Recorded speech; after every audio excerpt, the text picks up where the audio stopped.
qu'un jeune de 14-15 ans peut lire jusqu'à... Et donc, je suis revenue au simple. Et ta plus grosse difficulté fut laquelle pour l'écrire? Bah, moi, ça faisait très longtemps que j'avais cette idée. Très, D'accord. très longtemps, d'où mon histoire, en fait. Parce que moi, je suis pas francophone de base. Et puis, c'est des notes que je mettais, des histoires, des storytelling. Et puis, en fait, j'ai tout... Ouais, t'avais les pièces du puzzle et t'as voilà, assemblé et le puzzle. j'ai assemblé le puzzle, voilà, exactement. Donc, c'était un Rubik's Cube au départ. Et puis, il y a eu quelqu'un qui était vraiment génial. En fait, il a accompagné de ce que je voulais faire par moment, parce que j'ai écrit toute seule le livre, mais des fois, il y avait des choses complexes, tellement en métaphore, tellement en image, qu'il m'a dit non, reviens au plus simple. Et donc, je revenais au plus simple. Il m'a laissé quelques petites histoires que j'avais envie de mettre sur des passages, parce que c'était un peu très lié à ma mère. Parce que ma mère, elle est encore là, et il y a certaines choses que je voulais pas pour elle, parce qu'elle est assez âgée. Et pour la protéger, donc je voulais la narration, qu'elle soit un peu... voilà. Et j'aime pas le larmoyant. Je veux qu'on lise, et en même temps, ça peut être dur, très dur, mais un peu comme dit Tim Burton. Moi, j'aime l'univers de Tim Burton pour ça. Il arrive à passer tous ces films de messages qui font mal, mais on les regarde avec joie.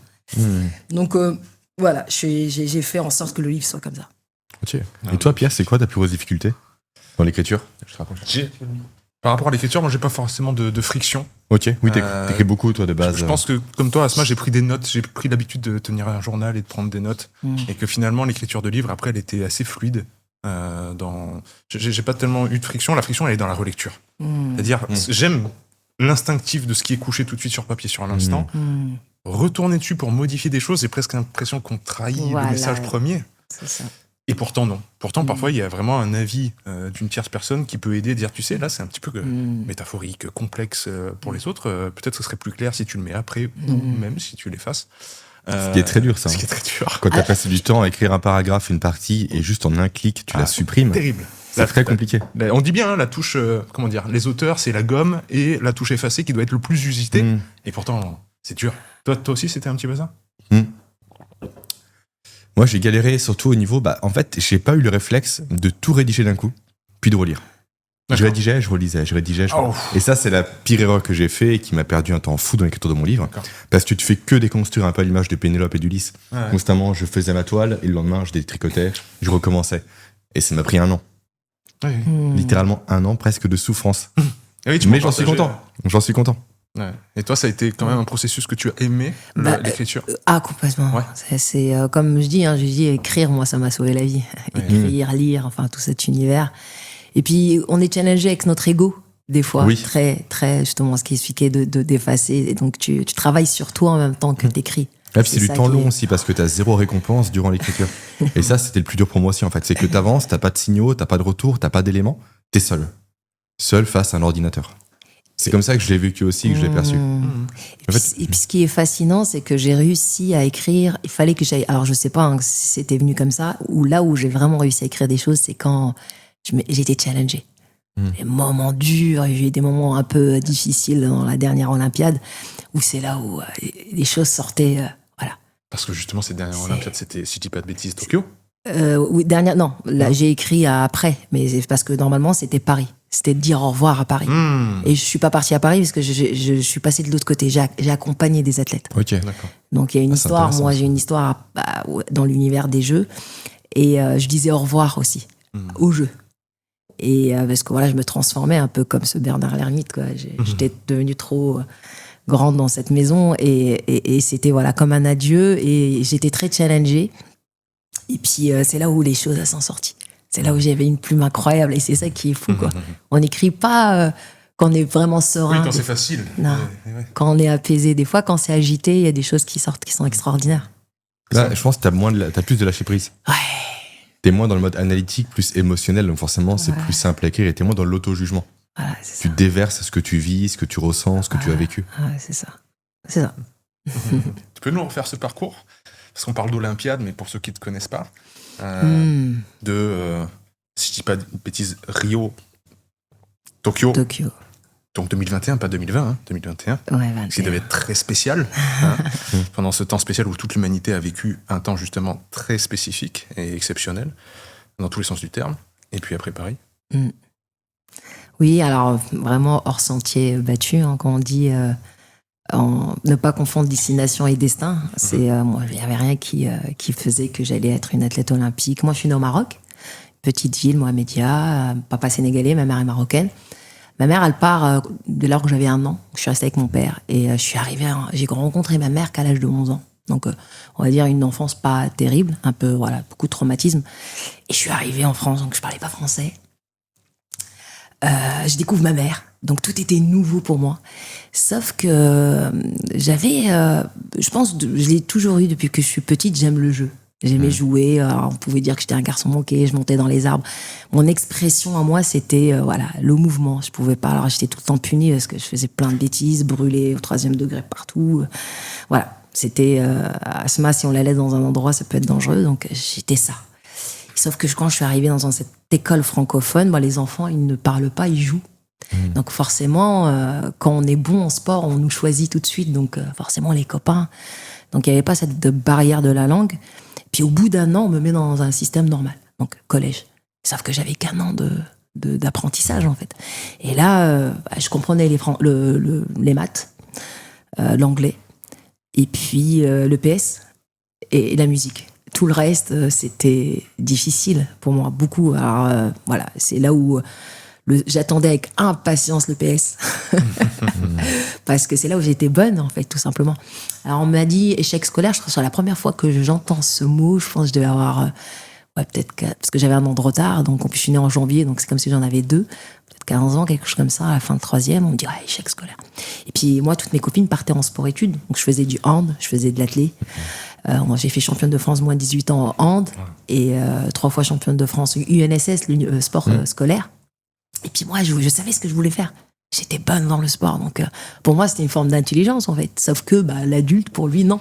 À l'époque, c'était le sport. C'est en plus de l'école, quoi. C'est en plus, voilà. Et puis ma mère à l'époque, c'est elle était dans l'hôtellerie. Elle me dit bon, écoute, les Français ils aiment bien manger. Va faire de la cuisine, c'est bien aussi. Là, c'était terrible parce que je me retrouve à un CAP BP Bac Pro Cuisine et comme souvent, là, je l'ai écrit dans le livre, j'ai dû couper beaucoup d'oignons pour faire les jeux. Donc, j'ai pas choisi n'importe quel endroit, il fallait que je choisisse. Alors, il y avait quelque chose aussi, je pense, c'est dû aussi peut-être à ce cheminement que j'avais de reconnaissance parce que le manque de ma mère, tout ça, il y avait quelque chose qui était vide. Et donc, il fallait que je choisisse toujours l'excellence. J'étais toujours animée par ça. Donc, j'étais partie chercher Potel et Chabot, donc c'est un des grands traiteurs. Je vais faire mon alternance chez eux. Parce qu'ils sont là-bas, ils sont à Paris. C'est l'excellence. Même en cuisine, c'était pas trop mon univers, mais il fallait que ça soit au top. Et puis, je me suis retrouvée 4 ans jusqu'au Bac Pro en cuisine. Loin du sport, loin des jeux. Et finalement, je découvre le judo à l'âge de 20 ans. C'est extrêmement intéressant. Je suis la seule athlète au monde à avoir commencé à cet âge. Bon, après, qui a fait beaucoup de l'international. Et puis, tout est destin. C'est juste que je faisais à un moment donné, en plus, pour gagner un peu d'argent de poche, du babysitting. Et je ne connaissais rien au judo. C'est pas très culturel. On va à l'athlé. J'avais pas, à l'époque, il y avait Douillet, il n'y avait pas Teddy. On n'avait pas quelque chose où on s'identifiait. C'est vrai que souvent, on s'identifiait à des gens qui nous ressemblent dans les sports. C'est pour ça qu'il y avait l'athlétisme. Mais le judo, c'était tellement loin.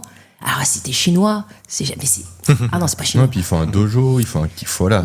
Pour moi, c'était des gens en pyjama, mais vraiment, ce que je disais, c'est un art martial et j'étais loin de cet univers incroyable.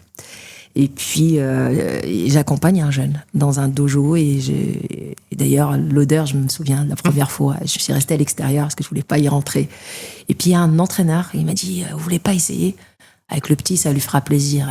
Et je m'en souviens ce jour parce que c'était exceptionnel. Il me donnait un kimono, je le regarde comme ça, il me dit, il y a le cours un peu plus des adultes. Je finis l'entraînement, il vient me voir, il me fait, t'es athlétique, je pense que tu peux aller loin dans ce sport. Moi, je l'ai vu en anneau olympique. Dans les yeux. Tout de suite. Miroir. Ouais. Je le voyais dans ses yeux comme un peu... Waouh. Et puis là, tout de suite, je lui dis, et c'est vrai, et ça, cette phrase, on se la redit tout souvent, je dis, je peux faire les jeux ? Bon, lui, il était un peu surpris que tout de suite, je lui parle de jeux. Il me fait, déjà, entraîne-toi dur, la ceinture noire, il y a des paliers, mais je vais pas faire de toi une judokate, je me souviens, je vais faire de toi une combattante. Intéressant. Et je vais pas faire de toi une judokate, je vais faire de toi une combattante. Et c'est que maintenant dans les dernières années, que je trouve que c'est une phrase qui a résonné et que je l'ai compris, parce que si ils prenaient l'apprentissage comme au début, ça pouvait être très long. Alors moi, j'ai eu ma ceinture noire au bout de 3 ans, 4 ans. Ok. Plusieurs ceintures par an, etc. Oui, voilà, parce que j'étais déjà adulte et puis je commence à perfer dans le milieu français. Sauf qu'à un moment donné, on me dit, bah non, le haut niveau, c'est une structure. La France, c'est un pays très fort dans ce sport depuis toujours. Donc toi, t'es déjà adulte, t'étais même pas. C'est comme si j'avais pas de diplôme, j'avais rien en fait. Tu brisais les codes. Ouais, voilà. Et ils comprenaient pas. Et puis il y a aussi les pompiers de Paris. 10 ans. Je faisais un jour un footing avant d'aller au judo, puis je rencontre un gradé qui courait près de moi et il m'a dit, t'as une bonne foulée, c'est bon, c'est ouvert aux femmes. Je fais, ah bon, qu'est-ce qui est ouvert? Et il dit, bah les pompiers, ça y est, depuis 3 ans, voilà, c'était en 2005, 2006, donc 3 ans, 2002, il y a les femmes, elles sont pas beaucoup, mais ça y est, voilà, c'est la mode. Je sais pas ce qu'il m'avait dit, mais puis là, je lui dis, le métier consiste à quoi? Je sais plus moi ce qu'ils font les pompiers, mais j'ai poussé un peu. Il me dit, bah nous, on sauve des vies, on fait du sport. Intéressant. Là, je me suis vue avec une cape. Parce que quand j'étais petite, moi, c'était, voilà, Batman, super-héros. Voilà, je pense que c'est ça qui m'a poussé aussi, ces dessins animés-là. Voilà, je vais être... Et puis, je rentre à Villeneuve-Saint-Georges. Enfin, j'ai tout été rapide. Au bout de 3 mois, je pense, comme les femmes, c'était le début, puis j'étais très sportive, donc ils m'ont fait rentrer. Donc je rentre dans un milieu très patriarcal. C'est une seule femme à Villeneuve-Saint-Georges. C'est un endroit où on est enfermé pendant 6 mois. Et qu'avec des hommes. Et c'était un milieu très patriarcal. Alors il y avait des extrêmes, et c'est ça qui était magique. Coexistence. Il y avait des gens qui m'aimaient beaucoup, beaucoup, beaucoup. Et des gens, ils disaient, nous, on veut pas de femmes. Et donc c'était cette polarité entre ceux qui me protégeaient et qui sont pour. Voilà, c'était un peu cette image qui est déjà en nous, en fait. Et puis moi, j'avais pas trop de figure paternelle. Mon père était très absent, donc j'avais beaucoup d'hommes qui me disaient quoi faire. Voilà, c'est terrible. C'était dur, ça. Viens ici, va là-bas. Et en réalité, c'est la plus belle chose qui me soit arrivée. Parce que je n'avais pas d'heureux père. Tous ces hommes, malgré qu'ils soient durs, méchants, parce qu'à l'époque même, j'étais en train de réfléchir comment je vais empoisonner ce caporal-chef. Il me saoule parce qu'il m'a fait refaire mon lit 20 000 fois. Niang, tu recommences. Et en fait, il y avait aussi une façon de me cadrer. Et mes limites, et j'en avais peut-être besoin que quelqu'un. C'est presque un rite initiatique au final par lequel tout le monde passe. Ils ont mis l'emphase sur toi parce que t'es une femme. Voilà. Exactement. Forcément. Et moi, je le visualise comme ça, comme des repères, en fait. Parce que c'est très, très dur, hein, les pompiers Paris, spécialement. C'est l'armée de terre, mais par contre, le métier est très dur, donc forcément, la formation, il faut honorer ce métier-là, sauver ou périr. Et ce qui crée la cohésion aussi des pompiers, évidemment. C'est exactement ça. Quand tu traverses une épreuve compliquée ensemble, ça fédère les troupes, les humains. C'est ça, c'est exactement ça. Donc voilà, j'ai eu une formation exceptionnelle durant... Après, bon, j'ai été infectée au 6e arrondissement. J'étais la première femme à être dans cette caserne. Colombier, donc rue de Rennes. Enfin, c'est magnifique, c'est dans Paris. Et c'était une des rares casernes où il n'y avait pas encore... Donc voilà, je me suis retrouvée là beaucoup d'années. Et puis après, j'étais un peu au bureau sport, mais j'ai passé 10 ans chez les pompiers. Et je pense que c'est grâce à ça qui a fait que je me suis retrouvée dans le top 3, top 4 mondial. Parce que c'était un peu aussi mon sport-études. À la dure, parce que voilà, c'est les réveils à 6h du matin, on est, voilà, c'est conformiste, et puis moi j'étais anticonformiste au départ, donc ils m'ont appris la discipline énormément.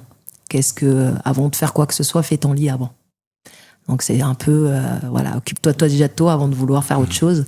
Donc il y avait toutes ces petites choses que peut-être sur le moment je les voyais pas, mais je les ramassais, même si je les comprenais pas, ces messages. Donc il y a plein de messages que j'ai eus à travers cette formation militaire qui m'ont servi quand j'ai décidé de prendre une décision exceptionnelle à 29 ans. Parce que, pendant ce temps, tu continues le judo ? Oui, alors j'étais dans l'équipe de France militaire. J'ai essayé c'était toujours mon obsession. Les jeux, c'était une obsession. Okay. Voilà, je dormais, je mangeais, et je pense sincèrement que les jeux, maintenant avec beaucoup plus de maturité, il y avait le mot jeu. Et comme moi, quand j'étais petite, j'étais beaucoup privée de jeux. Donc je jouais pas. Et je voulais être cet adulte qui jouait, parce que dans notre société, les athlètes, c'est encore les seuls adultes qui jouent. On voit des adultes jouer au ballon, je sais pas, sauter. Donc on voit, voilà, c'est les rares adultes. C'est là qu'on voit les émotions en plus en général. Qui rêvent, et puis qui rêvent. Ils sont là à dire des rêves fous. Et donc ils font penser à l'enfant en fait. Et je dis je vais être cet adulte pour toujours. Qui n'a pas brisé ses rêves. Et les jeux, c'était une grande maison où le monde entier vivait. C'était ma croyance. Très longtemps, parce qu'un peu ado, j'ai compris que non, mais petite, pour moi, les jeux, c'était un endroit où le monde entier se réunit, ils vivent tous ensemble, ils jouent. C'est beau. Et donc, moi, je voulais être dans cet endroit d'Euro Disney, quoi. Voilà, c'est aimé, voilà. Et des milliers d'heures, voilà, pendant que peut-être les copines, voilà, certainement, je partais des fois à la médiathèque ouvrir des trucs de Marion Jones. Voilà, c'était tout mon univers, c'était tout le temps autour des jeux. Tu peux nous dire quelle figure tu avais, justement, Marion Jones, ou il y en avait d'autres? Alors, beaucoup, les Américains, parce que je trouve que les anglo-saxons, en fait, nous, on avait beaucoup de pudeur en France, c'est-à-dire que même si on avait de la réussite, et puis des gens aussi de la diaspora, des gens qui me ressemblent, j'avais besoin de m'identifier. Ils racontaient pas trop leur histoire en France, ils réussissaient, mais on voyait pas derrière. Alors moi, des fois, tu vois Mohamed Ali, tu vois ce qu'il a traversé, il a réussi. Je voyais Marion Jones, qu'elle a traversé, elle a réussi. En fait, les Américains, ils avaient une facilité à raconter des choses. Il y a un storytelling qui est énorme. Voilà, et puis je me suis dit, c'est-à-dire qu'ils me racontent la vérité, tiens, c'est similaire à moi, mais ils ont réussi. J'avais besoin de manger ça. C'est ce storytelling, et je me suis nourrie de tout ça, en fait. Et c'est vrai que, oui, les Afro-Américains, ils m'ont énormément Je éveillée. repense à quelque chose, en écoutant ton histoire, c'est Marie-Josée Pérec, qui gagne en 1996, enfin bref, cette athlète incroyable, et le scandale qu'il y a eu des journaux derrière qui n'ont su faire des titres que destructeurs et presque moqueurs. Et c'était assez terrible, et je trouve qu'en France, on a parfois, en tout cas, un sport à haut niveau qui est peu promu et qui n'est pas accompagné pour en tout cas les plus jeunes. Outre-Atlantique, c'est quand même une culture de l'effort et de la mise en valeur de l'individu sous toutes ses facettes, c'est-à-dire son enfance, son parcours, etc., qui nous inspire sous tous les angles, comme tu as pu le trouver. Bon, je pense que les temps ont changé. Tu as l'impression quand même que de nos jours, on est capable, peut-être à ton image, qui, après une grande carrière, est capable de venir dans des podcasts parler, présenter son livre, etc., c'est peut-être symbolique d'un temps qui a changé par rapport à il y a 20-30 ans. Je vais répondre par une petite anecdote. C'est le mois dernier, je croise Marie-Jo et je lui raconte une petite anecdote d'où elle se souvient. Avec le collège, j'avais gagné les France UNSS et j'avais le droit à être celle qui ramasse les paniers des athlètes. Nous, on aimait bien ça, hein, on va rencontrer. Et puis, il y avait Marie, je sais pas, je m'étais battue pour que ça soit moi. Mais tu es avec elle.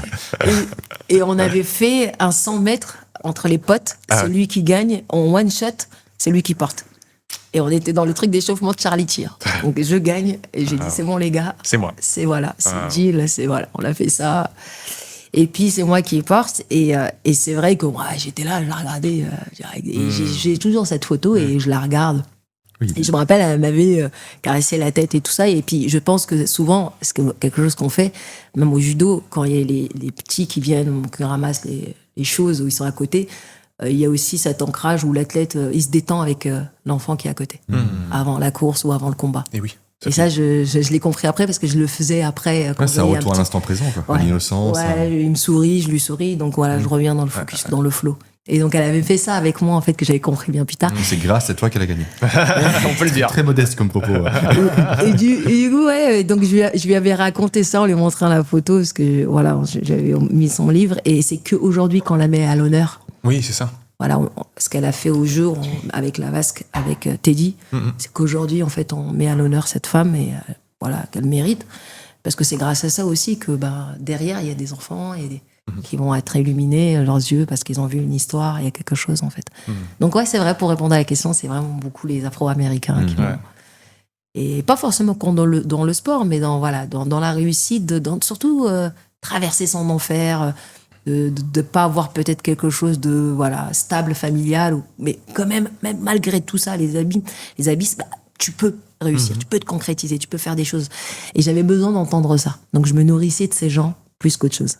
Magnifique. Génial. Moi j'avais une question par rapport aux pompiers et au judo. Est-ce que le rapport aux interventions, à la mort, au feu, aux difficultés, a désacralisé les combats que tu avais par la suite?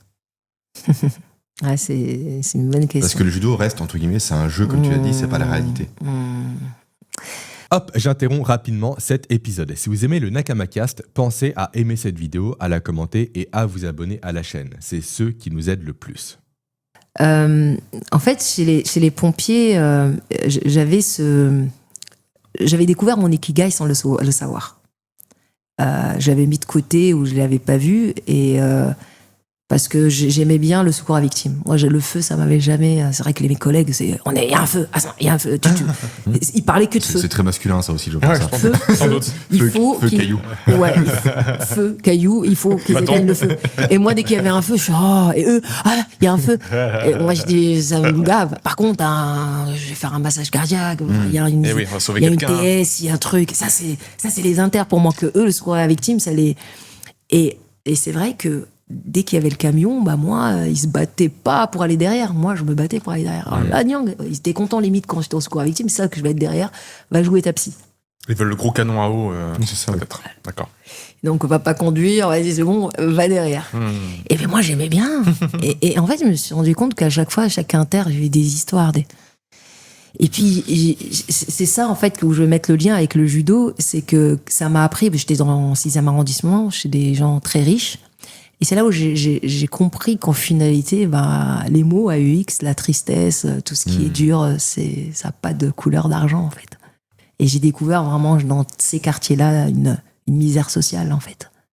Très profonde, une solitude que je ne connaissais pas culturellement, des anciens qui restent seuls, isolés, sans personne, ils meurent seuls.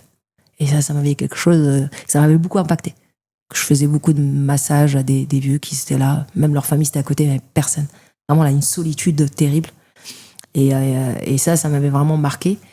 Et donc j'ai découvert en fait cet ikigai là-dedans, mais je l'ai mis de côté parce que pour moi c'était les jeux en fait. Je le refusais pour le moment, je faisais juste mon métier. Puis face à la mort, en fait, c'est ça. Ça m'a appris en fait à voir la mort d'une façon différente. Alors c'est vrai que quand on masse un nourrisson, c'était pas la mort en elle-même, c'était la douleur des vivants qui était peut-être dure à gérer. Alors le regard des parents ou la tristesse. Tu l'aimes maman aujourd'hui ? Non. D'accord. Et ceux qui restent, en fait, qui étaient plus durs pour moi à gérer que la mort en elle-même. Parce que par moment, j'en ai vu des morts où j'ai massé, donc lié à la mort, ça c'était, et surtout que c'était des personnes souvent âgées dans ces quartiers-là. Il y avait la canicule. Donc là, j'en avais ramassé beaucoup, que ce soit des suicides ou des choses comme ça. Et j'ai appris à voir la mort d'une manière différente. Voilà. Puis après, il y a tout le process spirituel qui rentre en jeu. Et c'est vrai que je sais que c'est quelque chose qui m'a énormément aidé sur le tapis du judo. Parce que s'il y a une petite mort, en fait, il y a une petite mort, et si on a peur de cette petite mort et de la mort il y a deux, comme une arène, deux personnes. Il y en a qui sort, il y en a qui va peut-être mourir, là. Métaphore. Et donc, forcément, notre corps, il réagit comme si c'était une vraie mort. Et donc, forcément, cortisol, stress. Et puis une mort en public, en plus. Filmé, observé, scruté. Mort en public, voilà, c'est ça. Et je sais que ça m'a beaucoup, beaucoup aidé, cette période de pompier, pour justement ne pas avoir autant peur. Donc, moi, je travaillais beaucoup cet univers de préparation mentale avant, et ça m'avait beaucoup aidé. Donc à chaque fois, c'était en fait, ce qui était drôle, c'est que il y a des adversaires qui étaient tellement durs, comme les Japonais, et je suis la seule athlète africaine par exemple qui battait les Japonaises, parce que j'ai trouvé le truc magique de les aimer. Alors en fait, c'est vrai que les ouais. Pourquoi ? Parce qu'en fait, au Japon, les Français, je prends une japonaise, En fait, on avait tout le temps à haïr l'adversaire. L'adversaire. Donc, en fait, si on le déteste autant, on va avoir peur. Et donc, on le voit un peu géant. Comme une fois, j'étais la bête noire d'une Anglaise, et je rentre avec elle dans le sola, et elle me regarde, elle me fait « T'es pas si grande ». Elle me dit « Moi, je te vois géante, les bras ». C'est pour ça que des fois que j'ai peur de toi. C'est parce donc elle a déjà perdu avant de commencer le match. Voilà, la peur. Et en fait, plus on était proches, plus elle a réussi derrière à me battre. Et en fait, ce truc, c'est que moi, je partais au Japon. Je suis partie des fois des 2-3 mois à m'entraîner avec eux. T'as désacralisé la chose. Ouais. Et puis de les aimer. Vraiment. Les aimer, leur culture, de la façon qu'ils s'entraînent. Et finalement, on va aller faire un jeu. Il y en aura qui sortira du jeu, mais j'ai pas peur de toi. Donc, je peux me permettre de te mettre sur le dos. Et puis le jeu sera encore meilleur. Le jeu, il est encore meilleur. Donc, je vais te mettre sur le dos. Je t'aime, mais je vais te mettre sur le dos. Tranquillement. Et je vais être dur dans le combat. Et je vais t'offrir le plus beau combat, en fait. Et là, je battais les Japonais. Il se passait des choses exceptionnelles quand j'ai pris cette route. Tu l'as compris rapidement, ça? Ouais, peut-être en 2-3 ans. Parce que moi, je suis arrivée un peu tard dans le haut niveau parce que j'ai pris une décision exceptionnelle de quitter les pompiers. C'est ça, parce qu'on a presque envie de dire que, comme tu disais tout à l'heure, c'était un peu un ikigai de... Ça doit être... J'ai du mal à me mettre dans une expérience de pensée où je suis en train de sauver une vie. Comme je dis, sauver un nourrisson, etc. Ça doit être, d'un côté, terrible, dans tous les sens du terme, mais aussi, on doit enfin trouver un sens à sa vie en se disant, là, je participe vraiment à sauver quelqu'un. Comment on lâche ça? Est-ce que tu t'es dit consciemment, je vais avoir un impact plus fort sur le monde en m'engageant dans une carrière professionnelle d'athlète où je vais pouvoir parler, inspirer les jeunes gens? Est-ce que tu as su contrebalancer ça? Ou est-ce que finalement, c'était dans une forme de continuité? Il n'y a pas eu d'abandon de quelque chose pour autre chose? J'avais besoin aussi de sauver mon âme. Ouais, c'était pour toi aussi. C'était me sauver moi, parce que même si je sauvais, il y avait quelque chose que je devais sauver en moi pour pouvoir être meilleur en accompagnement. Ouais. Et je pense que le processus de ce truc de guerrier très dur. Hein. C'est on est des névroses, tout ce qui se passe, parce que c'est la rencontre de soi. Hein. L'adversaire, c'est que ton miroir à chaque fois était peur. J'avais besoin de cette formation qui était longue pour réussir derrière à embrasser mon ikigai vraiment. D'accord. Je pense que c'est vraiment ça, en fait. Et ouais, je suis passée par des moments, le haut niveau, c'est des moments très difficiles. Après, c'était un choix de... Je me suis dit, décision exceptionnelle, résultat exceptionnel. J'avais tout quitté, tout le monde m'a pris pour une fois de ma mère. 29, 30 ans, dans 5 ans, t'as ta retraite. Je laisse tout. Je quitte tout. Je laisse tout à 29, 30 ans à faire du haut niveau. Tout le monde me dit, c'est en fin de carrière. Ouais, mais je comprends que, comprenant un peu ton tempérament maintenant, quelqu'un de 29-30 ans à qui on dit dans 5 ans c'est la retraite, c'est la pire chose qu'on puisse entendre.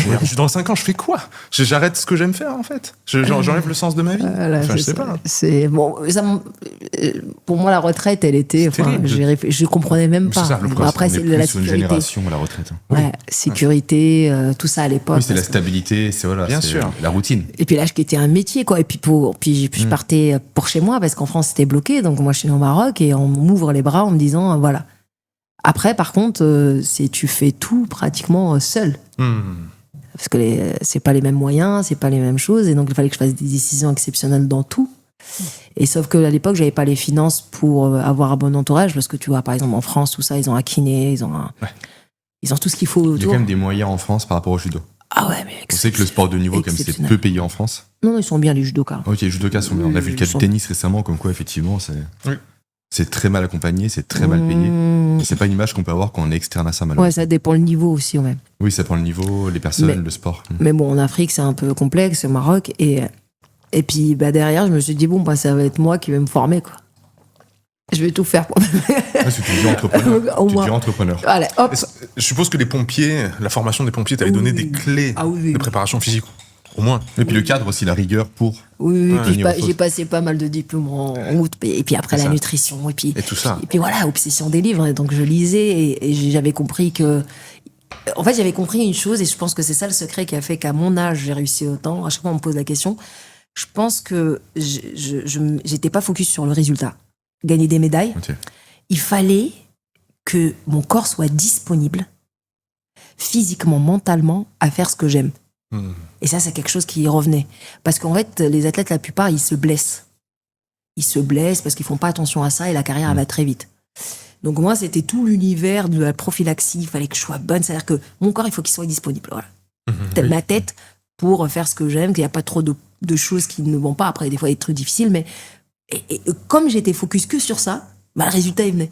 Donc, c'est la propriété émergente des systèmes que tu as mis en place précédemment. Voilà. Il induit par ce que tu as fait. Voilà. Et alors, ça ressemblait à quoi? Parce qu'il y a une grande tendance là à l'optimisation. C'est-à-dire, je dois faire ma douche froide le matin, puis après, je dois faire ma respiration, puis ma méditation. Et en fait, on sclérose nos quotidiens et on n'est plus du tout adaptable. Tu vois ce que je veux dire? Tu te renfermes dans un paradigme et dès qu'un élément saute. Voilà. Alors que la première intention, c'était ça, devenir adaptable. Bien sûr. Comment t'as fait dans le... Alors, il y avait certaines routines que j'avais, mais en fait, sauf que le judo, tu vis dans... En plus, moi, c'est des fois, ça m'est déjà arrivé à un championnat du monde, j'arrive en demi-finale, j'avais mon billet d'avion la veille. On ne sait pas quand il y a les deux. Ah, je sais pas quand on est inscrit, c'est nous, les athlètes africains, c'est incroyable. Gestion du temps. On vit j'ai des histoires, des trucs d'escale, des choses, mais je sais pas comment je fais. Et donc, je vis ce truc. C'est-à-dire que, et c'est la plus belle chose, en fait, qui sont arrivées. Alors, des fois, il faut que ça change pour les athlètes, mais moi, ça va me former. Des trucs, je dois m'adapter à ça, comment je dois penser.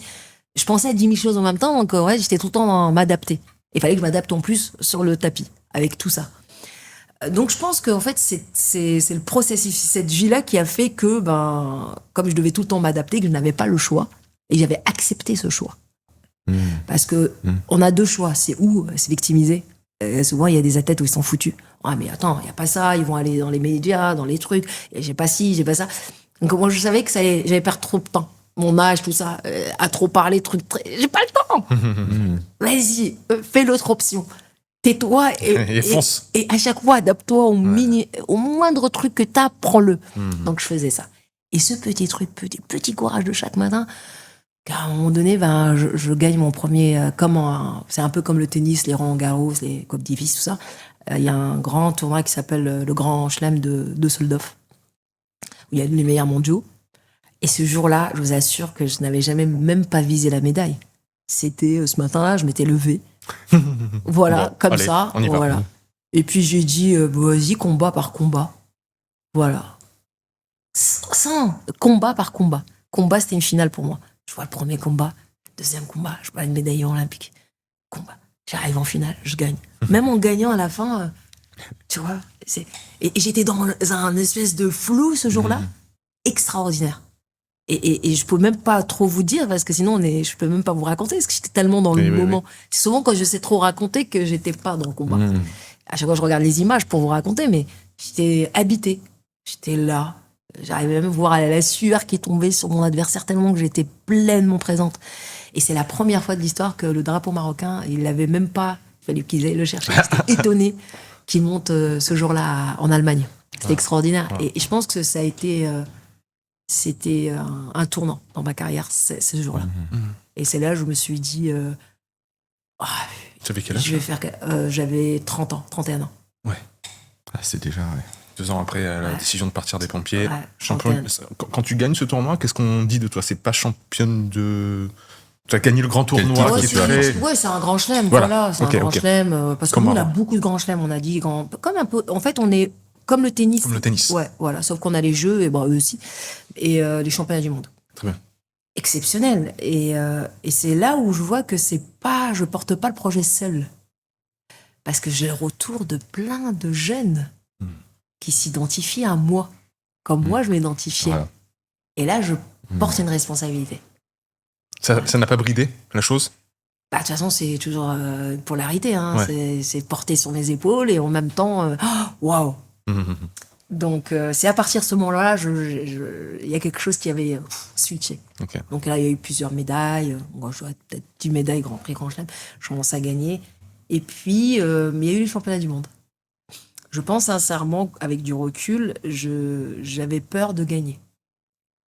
À ce moment-là, je ne l'avais pas compris. Je fais 2 fois le pied du podium, championnat du monde. Donc, demi-finaliste chaque année. Et à chaque fois, je ne veux pas monter. Parce que nous, on n'a pas de 4e, on a 5e. C'est 2 demi-finales, ils vont pour la place de 3. Et à chaque fois, pareil, et ça bloquait. Et avec du recul, c'est pas avoir peur, c'est que j'avais peur de gagner. J'avais peur j'avais un peu ce syndrome de l'imposteur à cette période. Très ancré, non, mais moi, tout ça, mais moi là, attends. J'arrive en demi-finale, j'avais battu une japonaise en quart, et là, je suis arrivée et je menais, et en fait, je me vois 30 secondes. Et comme si je le vivais là. Et je m'étais dit, moi, comme si j'étais étonnée que dans 30 secondes, et en même temps que je réfléchis, je prends un contre. Ouais, et je me souviens, je remettais mon kimono et il restait que 30 secondes. Il y avait comme si une salle, ça criait, mais moi, je voyais comme si c'était en ralenti. Et je me suis dit, wow, je vais être sur le podium. Moi. Non, pas. Et je me sabote. Ce que tu t'étais pas dit la première fois. C'est exceptionnel, en fait. Parce que c'était moi, tout ça, tout ce parcours, pourquoi j'irais là-bas? Je le mérite pas, quoi. Ouais. Autant. Inconsciemment. Inconsciemment, tout ça, on le découvre bien après. Mais c'est beau à vivre, parce que j'ai traversé ça pour pouvoir mieux accompagner, parce que j'ai beaucoup d'athlètes en prépa mentale. Et je pense que tout est fait sur mesure pour chaque être. Il fallait que je vive tout ça, peut-être, pour une autre mission. Tu leur fais comprendre ça? Comment tu te débrouilles? Parce que c'est pas facile. Un athlète, c'est souvent un jeune. Ouais. Comment tu lui fais comprendre qu'un échec n'est pas forcément un échec? Comment tu mets de la nuance dans tout ça? Le principe du kintsugi que tu présentes dans ton livre, c'est que les Japonais, quand une tasse se casse, si on la recolle avec des fils d'or, elle est plus résiliente, plus forte qu'elle était au départ. Elle a plus de valeur aussi. Plus de valeur. Émotionnelle, etc. C'est véritablement l'antifragilité de Taleb. Il prend souvent l'image du kintsugi. Comment tu fais comprendre ça à quelqu'un qui, justement, commence dans la vie? Chaque être est différent de qui j'ai en face, parce que en fait l'expression, enfin la transmission qu'on va, parce qu'on pourra jamais changer les athlètes. Moi, je crois pas changer quelqu'un, mais on peut vraiment profondément l'inspirer dans cet accompagnement. Et chaque athlète est différent. Vraiment, chaque athlète a une histoire précise et qu'il faut prendre un chemin pour lui faire comprendre à sa manière. Parce que ma définition de l'échec, elle va jamais être la sienne. Ou de résilience, et par rapport aussi à son âge, et peu importe, mais il aura sa perception propre à lui ou à elle. Donc en fait, à chaque fois, je suis dans l'adaptation totale de qui est en face de moi, tout le temps.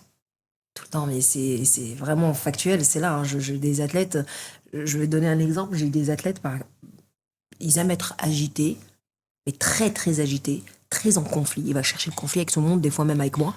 C'est sa manière de gagner. Personne ne l'avait compris, mais j'ai compris. Il cherche. Il faut qu'il soit dans un espèce de démon. Et donc, il va chercher tout le monde. Attention. On brouille avec sa copine, on brouille avec sa mère. S'il n'y a pas ça, il ne va pas exceller. C'est son levier. Je pense que c'est super intéressant ce que tu dis. C'est son levier premier. De toute façon, moi, je suis prête à ça. Et je sais que notre conversation, elle va être un peu agitée à une semaine, parce qu'il cherche ça pour se sentir... Parce que c'est là où il sort le meilleur de lui-même. Et donc, je ne vais pas avoir pour tout le monde, non, il faut être apaisé, tu vas respirer. Non, non, il veut être agité. Laissez-le être agité, il va peut-être nous sortir comme un peu un peintre énervé, il va nous sortir une chose, oh, wow! Laissez-le, il est comme ça. Et donc, maintenant, tout le monde a compris comment il fonctionnait, et on le laisse dans ça.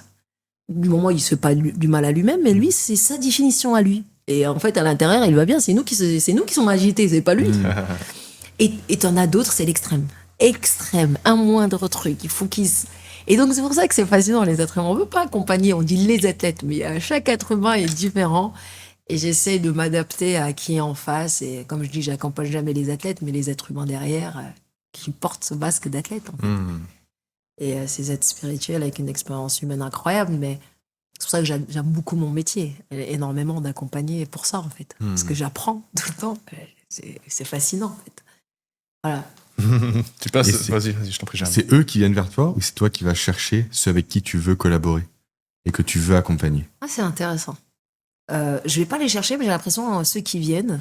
C'est qui résonnent avec toi. Ouais, il y a quelque chose, vraiment. Ouais. Sinon, tu les aurais pas attirés.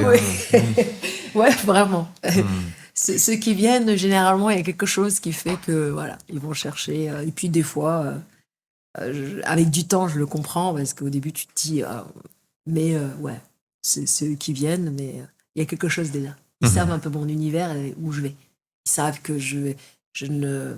Parce qu'il y a, dans la préparation mentale, il y a des préparateurs, ils sont critiqués, chacun est différent. Et je dis qu'il n'y a pas de mauvais thérapeute ou préparateur mental ou coach. Il y a des bons duos ou pas. Il y a un bon duo qui marche. Et ça, j'étais beaucoup en conflit avec un certain coach qui matchait avec d'autres athlètes. Et moi, ça n'allait pas. Et pour moi, j'avais des discours il y a peut-être 10 ans. C'est un mauvais coach, tout ça. Donc, j'avais une supposition, un jugement. En réalité, il n'allait pas avec moi. On n'était pas un bon duo, un bon couple pour faire quelque chose. Et je le vois derrière, il est bon avec d'autres et que ça marche. Moi, je le trouvais beaucoup trop névrosé pour moi, alors qu'il n'était pas avec d'autres. Et donc, en réalité, est-ce qu'un duo marche ou pas ?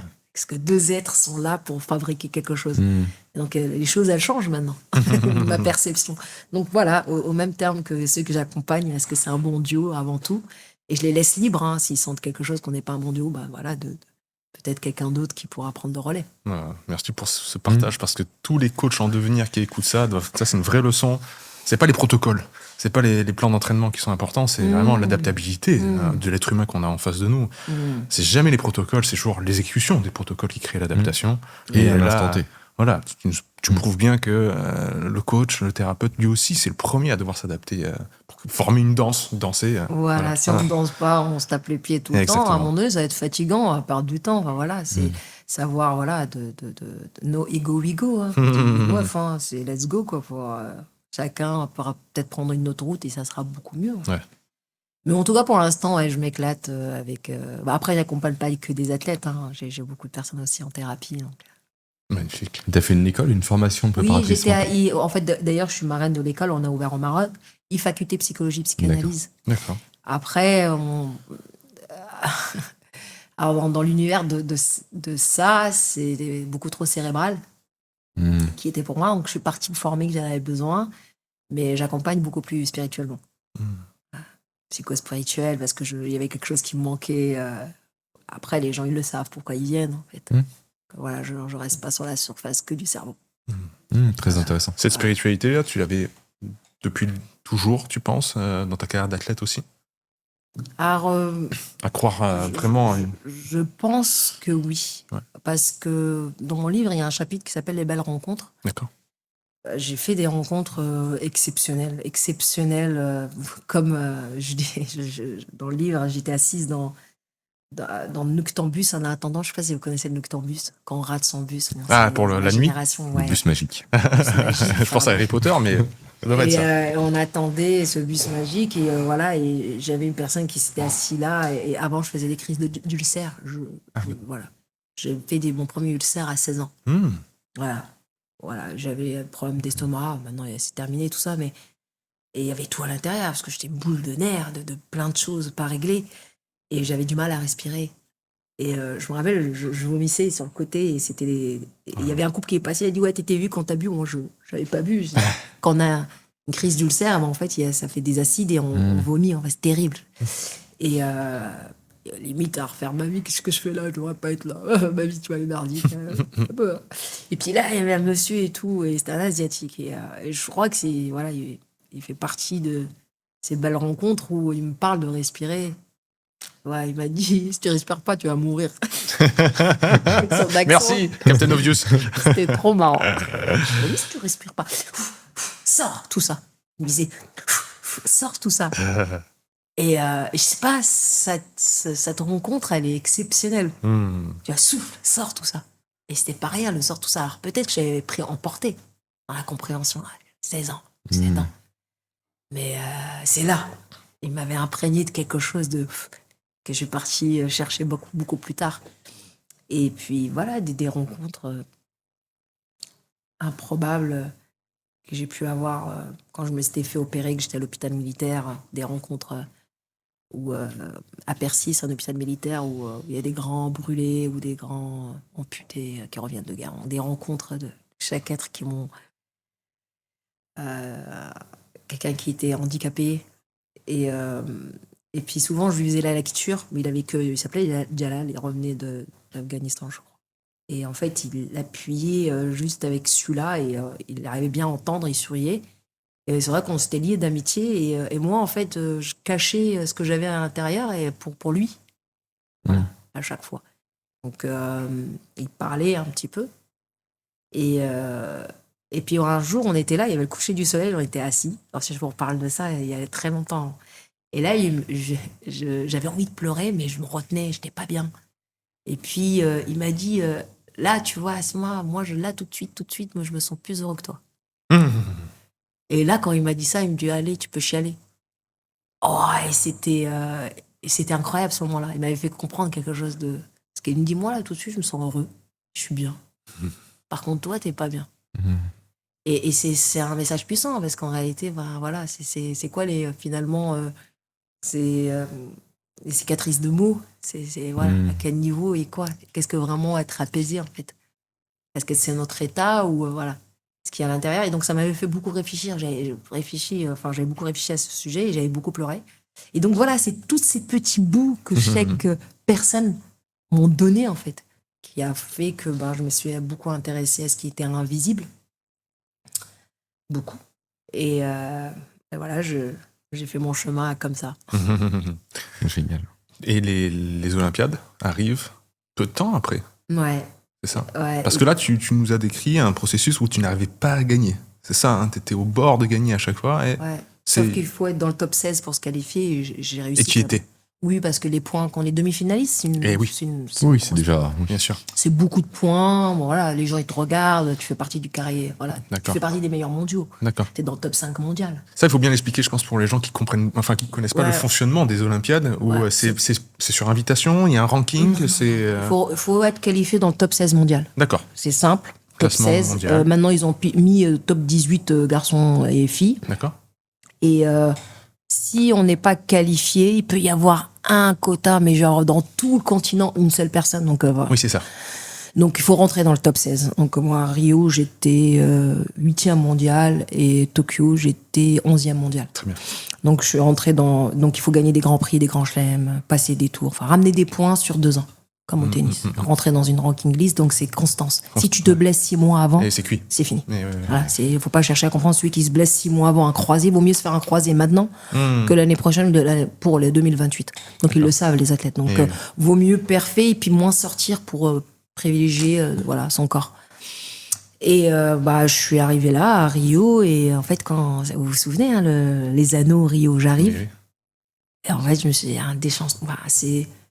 Ça m'a fait penser au livre L'Alchimiste. Paulo Coelho. En fait, j'ai rien trouvé là-bas. Et c'était terrible. Je pense que c'est pour ça que ce jour, alors que vraiment mon adversaire, je l'avais déjà battu plusieurs fois et j'ai pris une brésilienne chez elle en plus.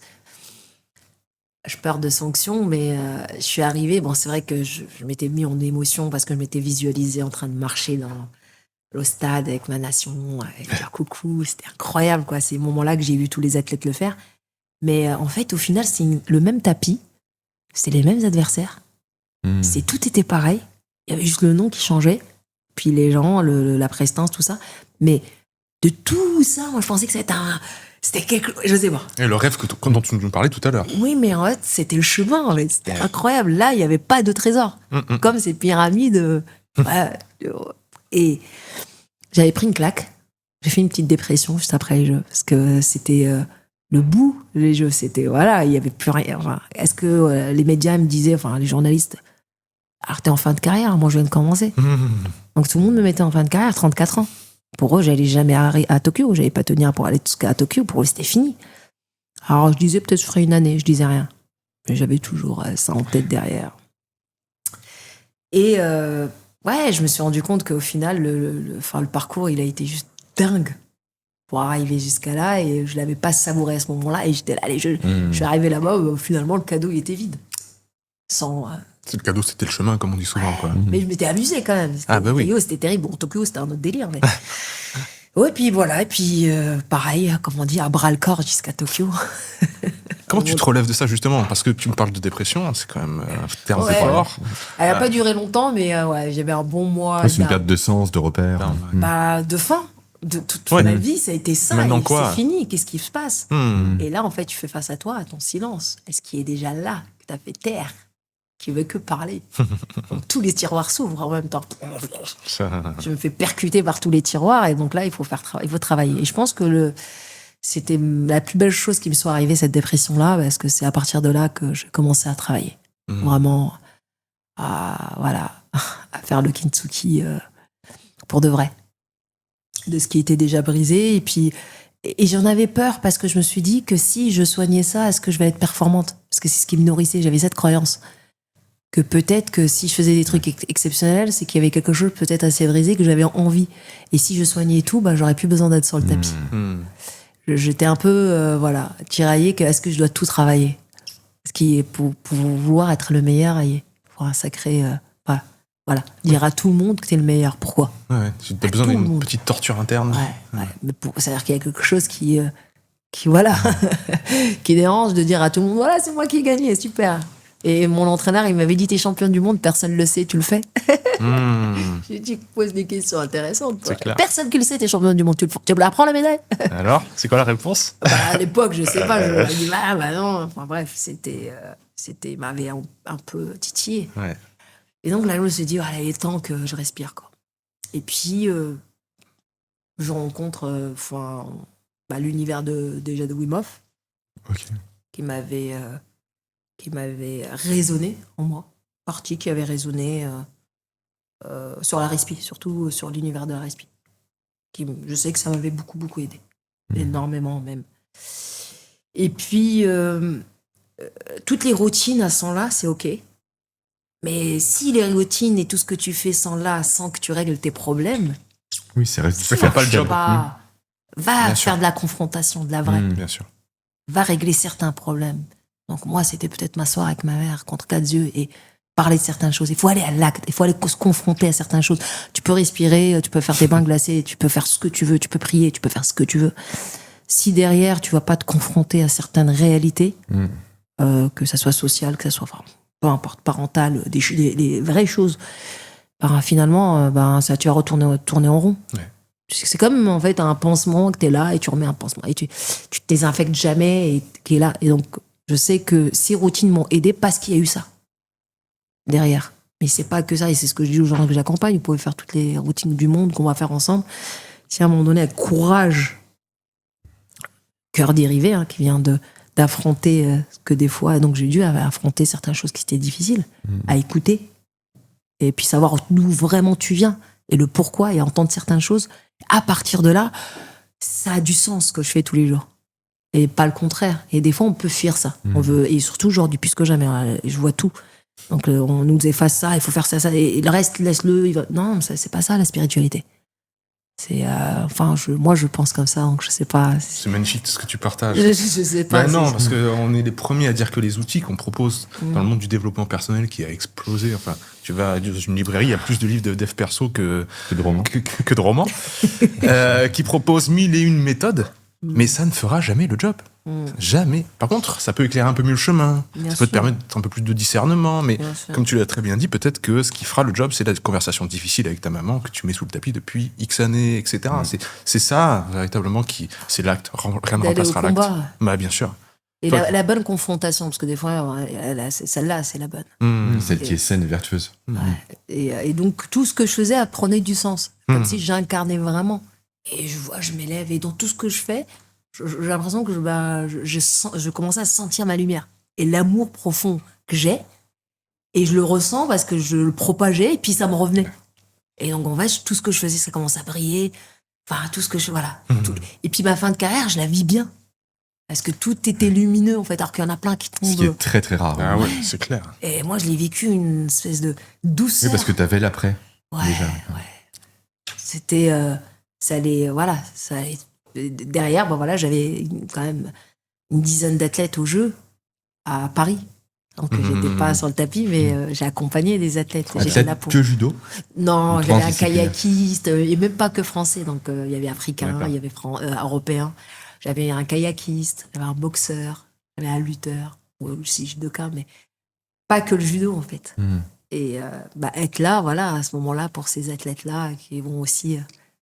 Et puis quand on entend certaines choses que nous, on lisait, c'est ça qui ça peut penser aux guerriers pacifiques, le livre. Mais donc voilà, ça reste ma sagesse de penser, et j'essaie de le faire, ça. Des fois, c'est pas facile, elle est tout le temps à la confrontation, mais ces routines-là, elles ont du sens pour toi. Parce que j'en fais, à un moment, je te dis, j'aime ces routines-là. On est ce qu'on mange, c'est vrai que je me prive pas, mais c'est vrai que mon quotidien, j'essaie de bien manger, le plus. Voilà. Je suis jamais à l'extrême, mais voilà. Quand je parle de nourriture, je parle pas forcément que de ce qu'on mange. Voilà, oui, spirituel, les lectures, regarde, les relations. Ce qu'on entend, ce qu'on regarde, toutes ces choses, en fait. C'est un vrai sujet, ça. Il y a beaucoup de personnes qui mangent bien, mais qui s'alimentent mal au niveau cognitif, au niveau relationnel, mais au niveau de l'air, de l'eau qu'on consomme, de tout. Ah oui, bien sûr, toutes les ressources. Tout ce qui apporte de l'énergie, en fait. Ouais, tout ça.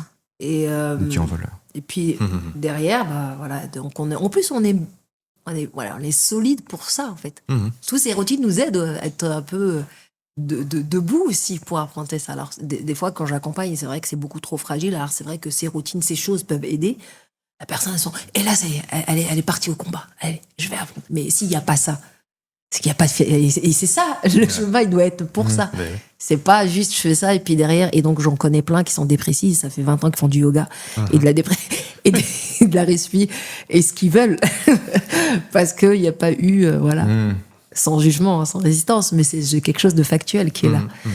Et donc, moi, à chaque fois que j'entends, si vous partagez ça aussi, moi, ça me fait plaisir. Puis souvent, ces gens-là font de la respiration dans le cadre du yoga, mais dès qu'ils quittent le yoga, ils font plus de respiration. Il n'y a pas de transposition entre la pratique disciplinée et le quotidien. Ouais, c'est ça. On a segmenté énormément les lieux et les pratiques, alors que les yogis d'Inde, c'est fakir. Hein. Ils savent que la dureté de l'épreuve, c'est ça qui va faire que tu vas être adaptable dans d'autres situations. J'imagine ta rencontre avec Wim Hof. Moi, j'ai été formé par Maurice Daubard, qui était un grand monsieur du Tumo, le seul maître du Tumo en France, en tout cas, reconnu par les Tibétains. Wim, je le rencontre la semaine prochaine avec Steve. Et j'ai hâte de lui dire que je t'ai rencontré, de rencontrer cette personne qui a autant d'énergie, qui est resté sans doute un enfant, dans le bon sens du terme, en lui. Est-ce que tu as trouvé des choses nouvelles dans le froid aussi ? Tu as parlé de la respiration. Le triptyque de Wim Hof, c'est mindset, respiration, bain froid. Est-ce que le froid, le fait d'aller volontairement dans une épreuve aussi dure que ce qui, normalement, pour les cellules du corps, c'est la mort, quoi. C'est-à-dire on sort du bain de glace, t'as trouvé des choses ? Interruption rapide. Si vous nous écoutez, c'est que vous avez des valeurs fortes. Vous aimez performer, vous aimez vous dépasser, vous aimez incarner et prendre soin de vous au quotidien. C'est pourquoi il faut que je vous parle de Phéroce. Phéroce, c'est la marque de viande à très haute densité nutritionnelle qui a été développée par notre ami David Nicolas. Un steak féroce équivaut en termes de vitamines et minéraux à 4 kg de légumes. Vous avez un lien en description pour tester Féroce et pour bénéficier de 10 € de réduction sur votre première commande. Allez, on reprend l'épisode. En fait, moi, j'avais besoin. Enfin, la première fois, c'était. Je faisais du Wim Hof sans le savoir. Okay. Parce que les athlètes de haut niveau. Froid. Hein. Et on fait que crier. Enfin, on rentre. On se met à crier vite pour le corps et tout de suite matière, juste pour être performante. Il n'y avait rien d'autre. Il n'y a même pas l'univers de la respi. Et même dans le haut niveau. C'est presque utilitariste en fait. Je fais ça pour récupérer. C'est un outil parmi tant d'autres. Voilà, et puis tout est réticence. Enfin, c'est une corvée. Et en fait, je rentre pour la première fois, il y a 5 ans, dans un vrai bain glacé. Et je découvre un peu l'univers de Wim aussi. Bon, voilà. Qu'il a beaucoup de maux, sa femme qui c'est des fénestres, il y a des douleurs, et le froid fait taire tout ça, ok. Je comprends plein de choses. Enfin, je comprends plein de choses, je prends plein de choses, j'essaie de les comprendre. Et là, je me mets dedans. Moi, déjà, culturellement, le froid, déjà, tout le monde me prend pas une fois. Chez nous, on fait pas des trucs comme ça. Négatif. Au Sénégal, tout ça, on voit pas, voilà. Mais le lien avec le... putain, c'est-à-dire que ma respiration est toujours coupée, c'est un truc de panique. Et puis finalement, en fait, je vois que j'y rentre et je commence à respirer pour de vrai. Et quand j'y suis dedans, en fait, je suis tellement happée que je pense à rien. C'est un moment, moi, la douche du matin, parce que ça fait très longtemps que je prends pas trop de douche chaude, je la prends froide. Parce que ça me fait du bien, j'aime bien. Et cette douche, dès qu'on se lève dans un espèce de confort, et c'est moi qui vais aller titiller, chercher ce stress. Il vient pas moi. Le challenge, c'est moi. Donc, quand il vient, moi, je suis prête, je suis un soldat. Qu'est-ce qui se passe ? Donc, comment je vais chercher tout le temps ce froid ? Et puis, je me mets à respirer, tranquillement. C'est devenu un peu un baromètre, parce que des fois, je sais pas, j'étais challengée il y a 1 mois. J'y rentre, je savais pas trop, mais j'étais agitée. Et je rentrais pas comme d'habitude. J'ai là, j'éteins, je négocie. Oh, assis-toi. Je commence à négocier, je négociais jamais. Là, je commence à négocier. Assis-toi, qu'est-ce qui se passe ? Et donc là, je me parle. Voilà. Sur quoi tu te mens ? Moi, j'aime bien cette question. J'aime bien me la poser souvent. Parce qu'on se ment tout le temps. Avec les gros menteurs. Soit. Donc, j'aime bien me poser des fois des petites claques comme ça. Me dire, bon, Asma, tu te mens sur quoi ? Donc là, c'est dur. C'est une question très difficile de se poser. Et donc, tu trouves un peu là. Et donc, en fait, ça m'aide un peu à dialoguer avec mon interne, mon oreille interne, qu'est-ce qui se passe. Et le froid m'aide à ça, tu vois. Je sais un baromètre de ce qui se passe. Si je respire pas, c'est qu'il y a une faille quelque part. Et puis voilà, il y a la respire, hein, ça fait du bien, ça nettoie, comme on dit, les Asiatiques ils appellent les orientaux le chakra, le diaphragme. Celui-là, il est fait pour être nettoyé. Hein. On a tellement compressé, le diaphragme, il a besoin de s'ouvrir et d'ouvrir cet endroit. Et donc, des fois, ça me fait des respires où je me mets à pleurer. Ça me fait tellement de bien. Et c'est devenu vraiment, quelque chose qui fait partie vraiment intégrale de ma vie. La respire, vraiment. Ça, pour le coup, c'est Alors, il y en a qui disent c'est un besoin. Je dis ouais, c'est respirer consciemment, j'en ai besoin. Comme manger, comme dormir. Donc, c'est OK. Alors, c'est vrai que de l'extérieur, dès que j'ai commencé à faire ça, donc on m'a mis une étiquette de secte, donc c'était très drôle. Bah oui, bien sûr. Oui, parce qu'en Évidemment. fait, Si tu ne l'as pas, Mais si tu ne ça l'as va pas, te faire. c'est un mauvais Ouais, repère. Comme la en fait, Rolex de à nos jours. 50 ans, quoi. Eh T'as oui. pas réussi ta vie. Voilà. Il faut avoir, faut être catégorisé de sectaire. Sinon, Le c'est plus tôt qu'on possible. fait mal de choses. Oui. Le gourou Asma avec les bah, athlètes. bien sûr. J'ai eu beaucoup de trucs assez drôles, donc ça m'a fait sourire. Ouais. Et puis, même dans mon métier, je trouve que accompagner, il y a une responsabilité qui est énorme parce que si on se prend pas pour un canal, on est foutu. On devient gourou. Alors, je m'explique. C'est un métier où je me suis aperçue tout de suite, dès que j'accompagnais, il y avait beaucoup de sollicitations. Oh, putain, tu m'as sauvé la vie. D'avant, hein, les pompiers, ça revient, mais là, d'une façon différente. Ah, grâce à toi. Et toi? Et là, ça me balance. Donc, sauf que moi, je suis une polarité. Si, admettons, je sais pas, il y a un truc qui est agité chez moi et que ça rentre quelque part. Et donc, j'ai trouvé le truc du canal. Donc, je suis qu'un canal, que ça passe par moi, parce que ça va très vite. Les gens qui sont dans ce métier, ça va très, très vite. On transfert peut tout de suite. basculer très vite. Le sauveur, On peut basculer dans un côté gourou, on peut Bien basculer, c'est moi qui fais, que t'es qu'un canal. Donc, j'ai essayé de revenir à chaque fois à cette humilité-là, parce que sinon, t'es foutu, hein, surtout dans ce métier-là. C'est très difficile, la responsabilité. Sinon, on est moins bon, en fait, dans l'accompagnement. Donc, d'être un canal. Voilà, moi, mon truc, c'est le canal. Voilà, par moi, ça passe. C'est pas le tout, en fait. Et donc, tout ça m'aide à ça. Et ça, on l'apprend au fur et à mesure parce qu'on se sent. On sent certaines choses. Après, il y a l'ego. Mais bon, quelque part, on se fait du bien aussi. Ce serait d'accompagner. On se fait aussi du bien d'accompagner l'autre. On sert. Ça fait du bien, l'être humain. Il a envie de servir. À la base, c'est un serviteur. Et s'il sent qu'il ne sert pas, il est malheureux. Se sent utile, bien sûr. Voilà, utile à la société. Utile au groupe. Et c'est pour ça que les gens, le rejet, c'est la pire chose, parce qu'on se sent plus utile. Le transfert a été facile. De je suis athlète, c'est moi la championne, c'est moi qui acte, à j'accompagne seulement celui qui est dans la lumière. C'était relativement facile pour toi de faire ce transfert-là? Choix naturel. Ouais. Je pense que j'avais ça. Ok. Après, je pense, hein, après, il y en a qui disent, ouais, il y en a qui sont, il y a certaines âmes. Moi, je sais que je suis faite pour ça. Ok. Ça te nourrit pleinement. Et puis, on a chacun à porter quelque chose sur nos épaules. Et il y en a, ils peuvent faire ça, et si c'est pas leur ikigai, ils pensent que c'est ça. Moi, j'en ai des anciens collègues, ça a été très difficile, ils ont vu que c'était pas ça, ils ont déposé. Sauf que, voilà, ce qui est en face peut être dur, les histoires. Il y a des choses qui peuvent être dures, et surtout que moi, je me suis spécialisée dans la résilience, deuil, tout cet univers. Et les gens, ils viennent me voir, ils savent pourquoi. Et donc, on peut recevoir des choses très dures, très difficiles. Donc, si on n'a pas ces épaules-là, voilà, cette responsabilité, d'accepter cette responsabilité.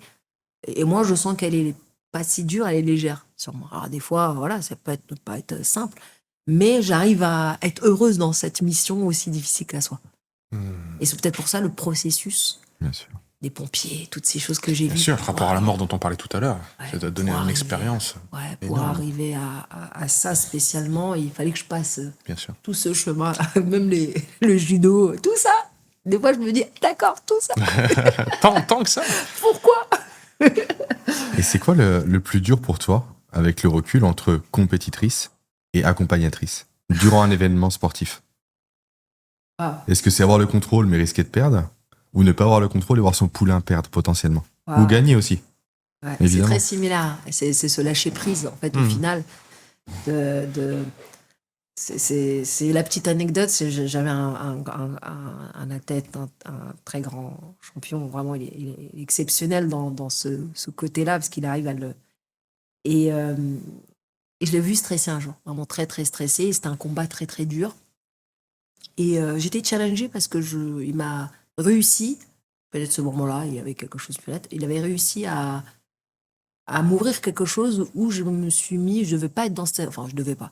J'ai ressenti une émotion de stress comme lui, similaire. J'étais happée par ça.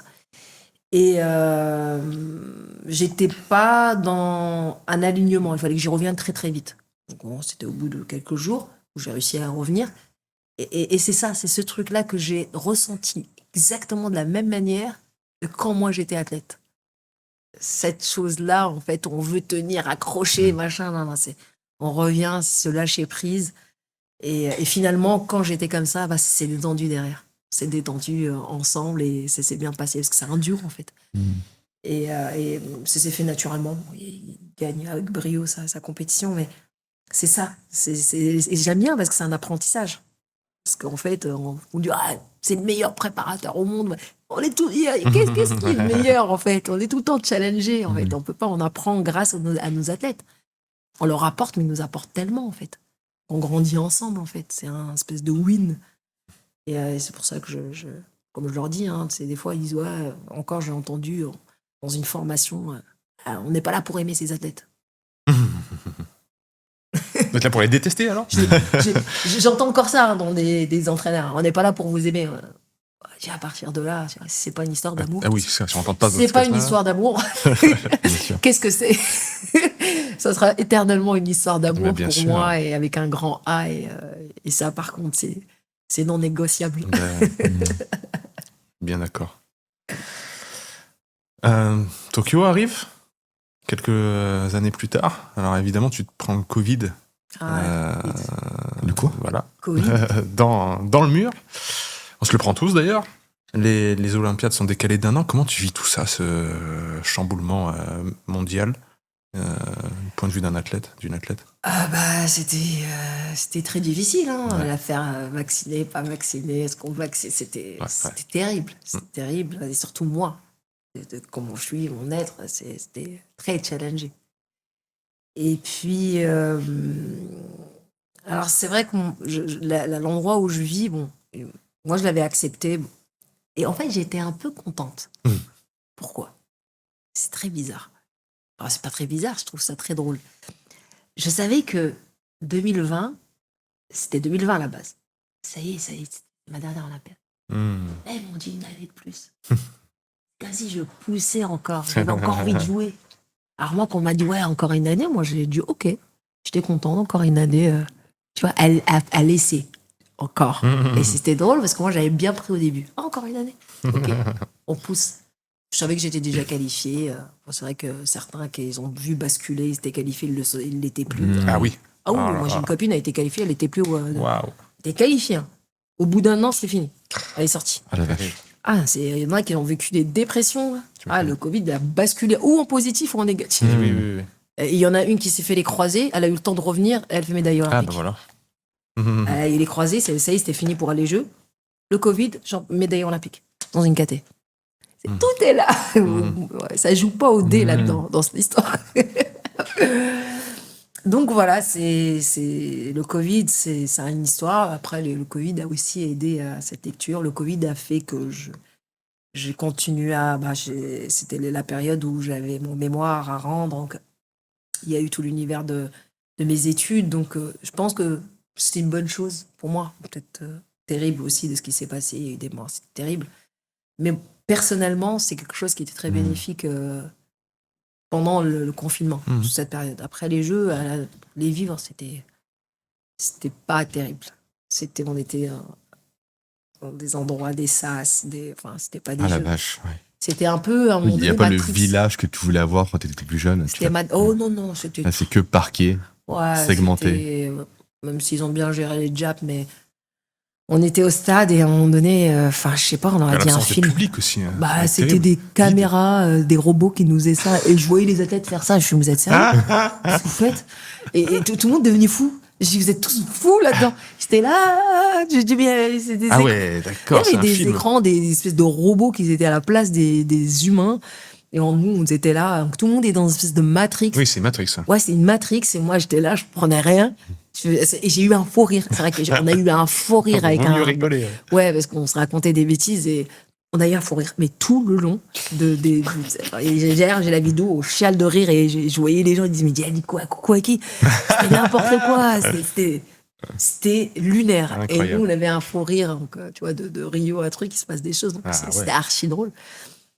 n'avait pas de sens, quoi. C'était... Puis tous les matins, alors moi, il y a des trucs peut-être que je ne faut pas partager dans les podcasts. Non, nous, on n'a pas de filtre. Moi, je m'en fiche, maintenant, c'est fini.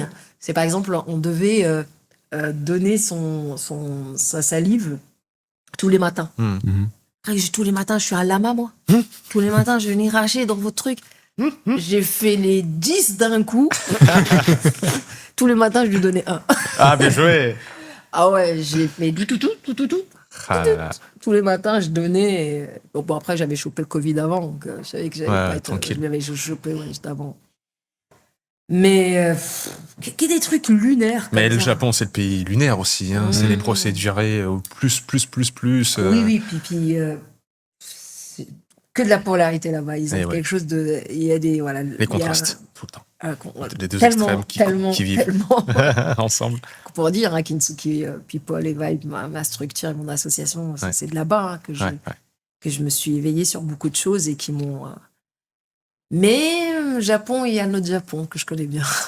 C'est ça, l'envers aussi. Mais je pense que c'était les seuls à pouvoir gérer une situation comme ça. Ah, mais clairement. Vrai, ils ont aussi une discipline. C'était la France, mais à Paris, jamais ça arrive. C'est inenvisageable. Ils savent bouger tel un seul même peuple. Ils savent avancer dans le même sens. C'était leur truc, machin. Enfin, c'était... Bon. J'ai vécu 7 ans là-bas et j'étais au moment du tremblement de terre de Fukushima. Wow. Où là, il y avait...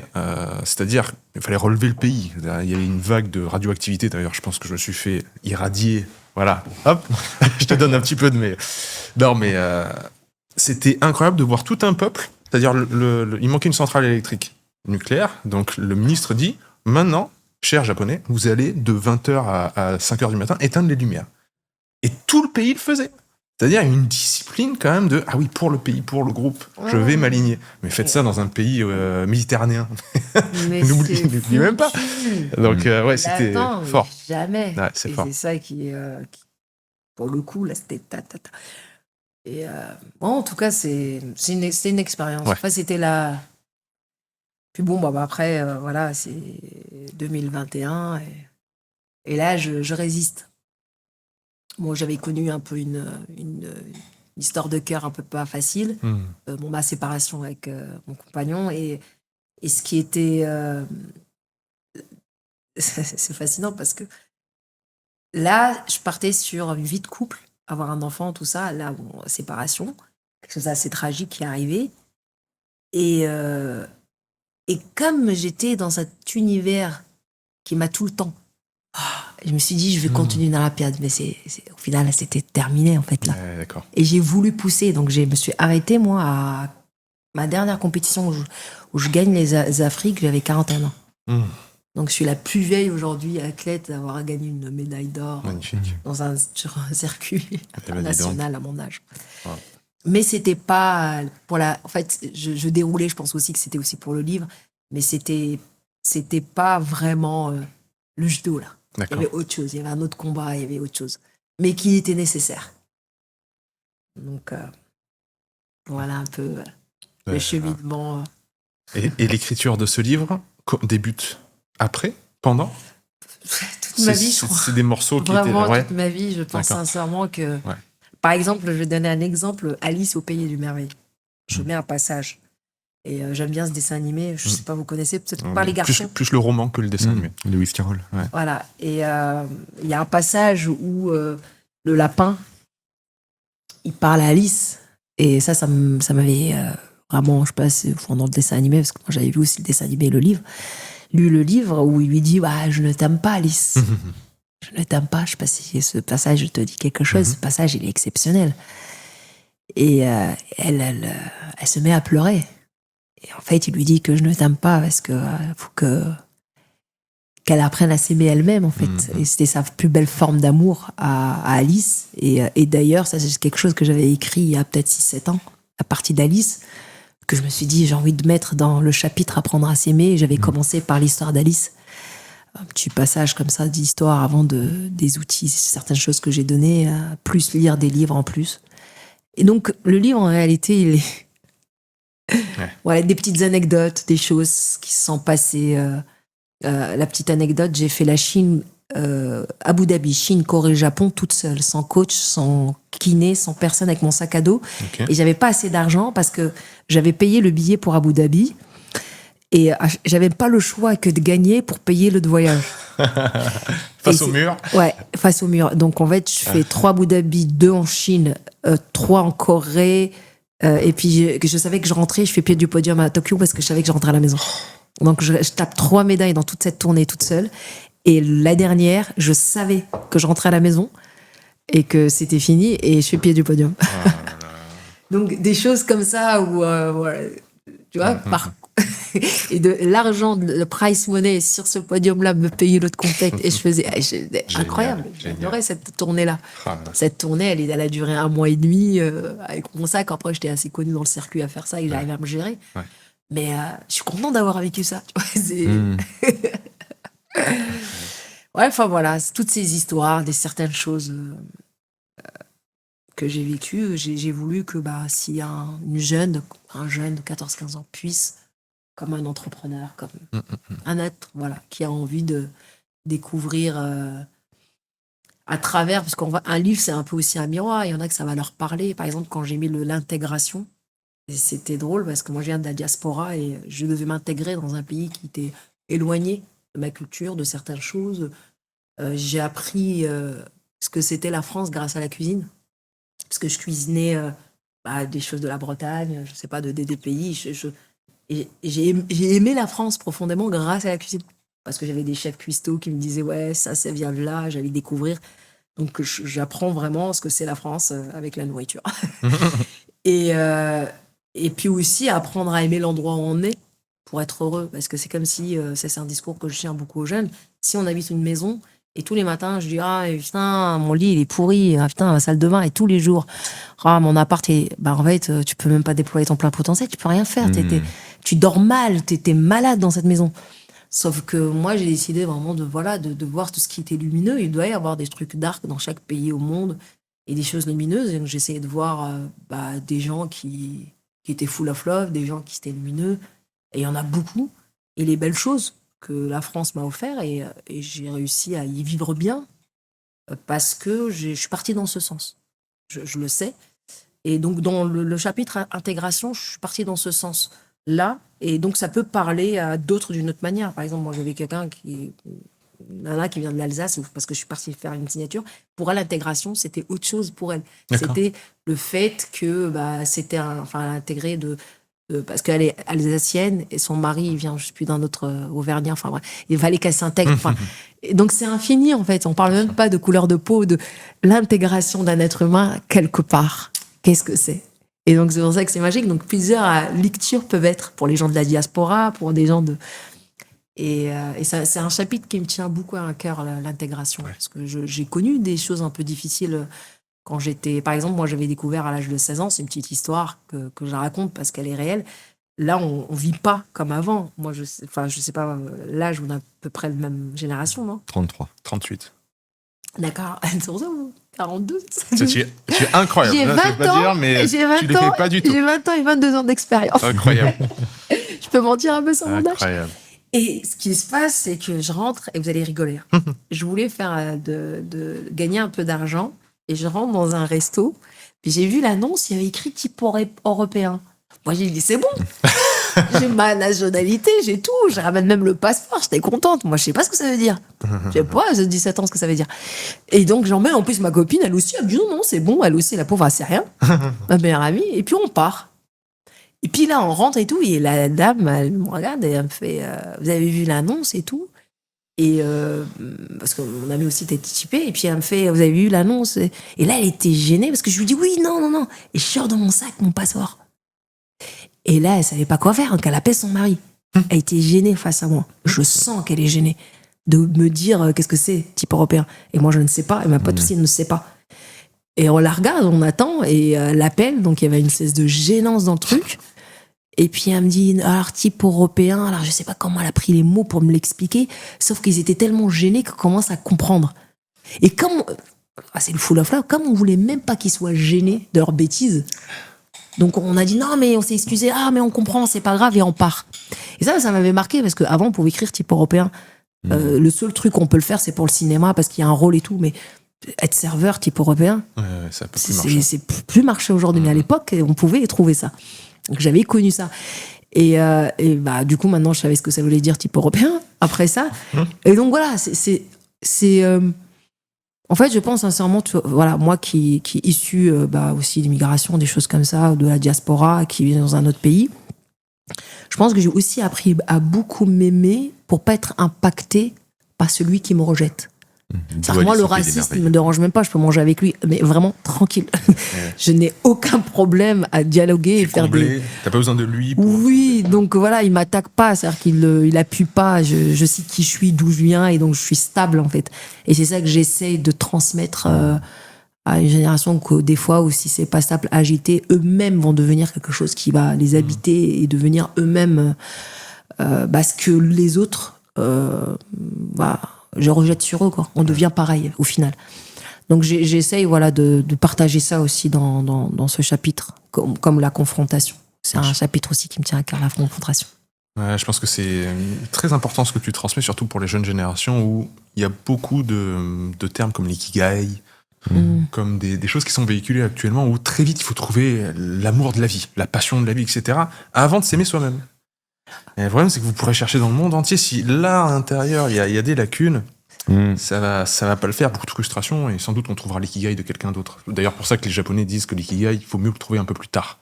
Que ça arrive un peu plus tard. Donc, je pense que c'est très important ce que tu viens de nous partager, n'oubliez pas l'amour propre. C'est-à-dire que quand même, le reflet interne du miroir d'Alice, il montre à l'intérieur, avec le lapin blanc, il lui dit non, c'est pas à moi de t'aimer, c'est toi. Très juste. C'est encore plus vrai aujourd'hui, avec les réseaux. Eh oui. C'est encore moi. Si vous êtes arrivé jusqu'ici, c'est que notre podcast vous plaît. Et s'il vous plaît, vous allez encore plus adorer, je pense, notre newsletter Paradigme. Paradigme, c'est un mail qu'on envoie tous les dimanches à 17h avec Pierre, et dans lequel on vous lance un défi qui va changer votre vision du monde. Un défi pour augmenter vos niveaux d'énergie, de productivité, votre santé également, et j'en passe. Donc, inscrivez-vous directement à Paradigme via le premier lien présent en description de cet épisode. Et puis là, les réseaux, ça, ça je le vois. Hein, j'essaie aussi j'ai des neveux que j'aime beaucoup. J'essaie, Comment tu fais de faire. Avec les plus jeunes des enfants pour les protéger. C'est vrai qu'on a des discussions très philosophiques avec les trois. Donc, 3 garçons. Il y en a un qui est en médecine qui a 20 ans. Ah oui. 4e année de médecine. Et j'en ai un qui est artiste, donc 18 ans. Et le dernier, il a 14 ans. Alors, j'ai des relations différentes avec les 3, mais c'est vrai qu'il y en a un, celui de 14 ans. On fait beaucoup de philo avec lui. Exceptionnel. Il aime bien, donc Après, il a sa tata. C'est toujours la maman qui est déguisée en copine. Donc moi, j'ai le bon rôle, quoi. Donc c'est cool, quoi. Alors c'est vrai que je suis la tata qu'ils appellent quand il y a un petit problème. Important ce rôle. C'est génial. Ouais, je suis là. Et c'est des moments précieux.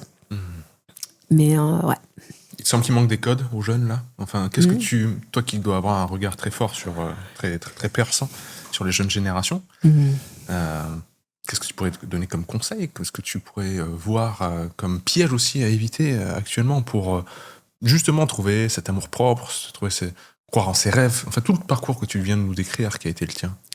Alors moi, je sens que dans le monde, souvent, là, sur ce sujet, il est très important parce qu'il y a une génération, on appelle HPI hypersensible et ceci. Parce qu'en fait, on s'est dénaturé. On n'est plus ce qu'on était, en fait. On est le seul être sur Terre, tu vois, à pas vouloir être des humains. On veut pas être ce qu'on est, en fait. Et donc, et en fait, cette nouvelle génération, elle est trop impactée. Elle comprend pas. Et donc, en fait, il y a plein de dissonances. Il y a des choses qui ne vont pas, donc il y a l'hypersensibilité, il y a des trucs, on voit des enfants parce qu'il y a un truc qui est pas aligné. Et donc en réalité, c'est pas... on parle des réseaux, tout ça, mais il y a une espèce ils sont éveillés. Et moi, je pense qu'il y a une jeunesse qui est aussi éveillée et que peut-être tout va trop vite. Moi, je donne des cours, je suis très contente qu'il y ait des écoles, c'est pas l'école publique, mais des grandes écoles privées qui font appel à des gens comme moi à l'approche des examens, donc 6 mois dans l'année, Moi, je fais le cercle poète disparu. Ah, trop bien, quelle belle référence. Jamais ils me donnent. Ils me disent, ils m'ont dit, je dis, vous êtes sûr? Ils m'ont dit, ouais, vous êtes carte blanche. Tout le monde sur les tables. Ouais, c'est ça. Personne me donne quoi que ce soit, ni cours. Vous faites les cours, tout ce qu'on veut. C'est qu'ils réussissent leurs examens. Stress, tout ça. Donc, moi, c'est. Voilà, c'est. Ils attendent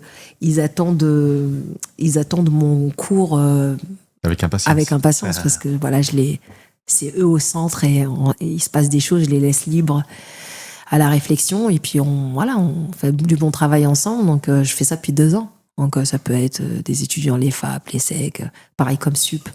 Et puis il y a des écoles comme pareil comme SUP qui ont donné des entretiens individuels quand les étudiants ils demandent en plus. Donc ils m'ont fait encore un peu plus bosser sur certains. Donc ça m'arrive des fois de rester 8 heures dans la journée. Grosse journée. 8 heures à accompagner certains étudiants qui viennent. Mais je trouve ça bien. Je trouve parce que c'est rare que ça arrive. Voilà. Et donc ils mettent en place des choses pour les étudiants. Et ce que je vois c'est une hypersensibilité. Limite, je sais que je l'étais quand j'étais jeune, mais pas autant. Je les sens très, très sensibles. Une hypersensibilité qui est là, à exploser, à pas comprendre le monde qu'ils sont. Ils sont un peu tiraillés entre ça et ce qui se passe, en fait, et à mal de vivre. Ouais, moi, je pense qu'il y a un gros manque de vocabulaire émotionnel aussi. Complètement. On n'arrive plus à distinguer les émotions entre elles, du coup, on ne sait pas les gérer. Oui. Parce qu'on ne peut pas agir sur les éléments qu'on ne sait pas nommer. Voilà. Et il y a un vrai travail en tant que parent de prendre le temps de distinguer la colère, de la jalousie, de la rage, de l'énervement. C'est vrai. Et ça, je pense que ça manque. Et vu que le monde se complexifie, si le vocabulaire pour le décrire, lui, diminue, on a moins d'emprise sur ce dernier. C'est vrai. Et l'expression, le choix des mots. Le choix du mot, oui. La précision du mot. Ouais, c'est vrai. En tout cas, c'est un vrai plaisir. Moi, j'adore ça. J'adore interagir avec les jeunes. J'aime beaucoup ça. Et puis, voilà, dans plusieurs univers, mais toujours l'être au milieu, quoi.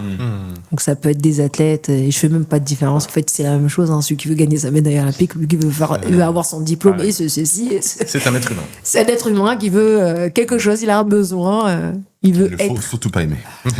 Voilà, qu'il faut surtout pas aimer. Donc, voilà, en tout cas, c'est que de la magie. Âme agit puissamment. Trop bien. Si je te parachute ministre des Sports, là, qu'est-ce que tu changes en France? Si je suis ministre des Sports, donc déjà, c'est quelque chose, je rendrai honneur au sport. Ce qui serait déjà comme des pays voisins. C'est mettre le sport tous les après-midi. Voilà, l'expression du. En tête? Quelques pays modèles que tu trouves vraiment bien L'Allemagne, ils sont pas mal. Hein. Okay. Ils sont pas mal, les Allemands. Ils finissent tous les cours à 13h. Ils n'auront jamais cours l'après-midi. Par exemple, les filles de ma catégorie, il y en avait une qui était chirurgien. C'est bien de la combattre en judo. Cardiologue. C'est-à-dire qu'ils étaient... Tous les équipes, c'était des tronches. Mais ils finissaient les cours à midi. Ils ont fait que du sport. Donc... Et puis, après, ministre des Sports, parce qu'on m'a dit l'éducation, j'aurais été encore plus. Ils m'auraient jamais noté. J'aurais changé le système scolaire de A à Z. Bien sûr. Pourquoi des notes? Enfin, les deux sont liés, sport et éducation. Exact. Tu l'as dit. Pourquoi avoir deux ministères différents? Voilà. Je casserai tout le système de Rockefeller et j'en ferai un autre, mais bon. Ça, c'est un autre sujet. Tu participes au changement. Ça, c'est. Ta manière. Ça, c'est... désolé, je vais... Pas de problème, je t'en prie.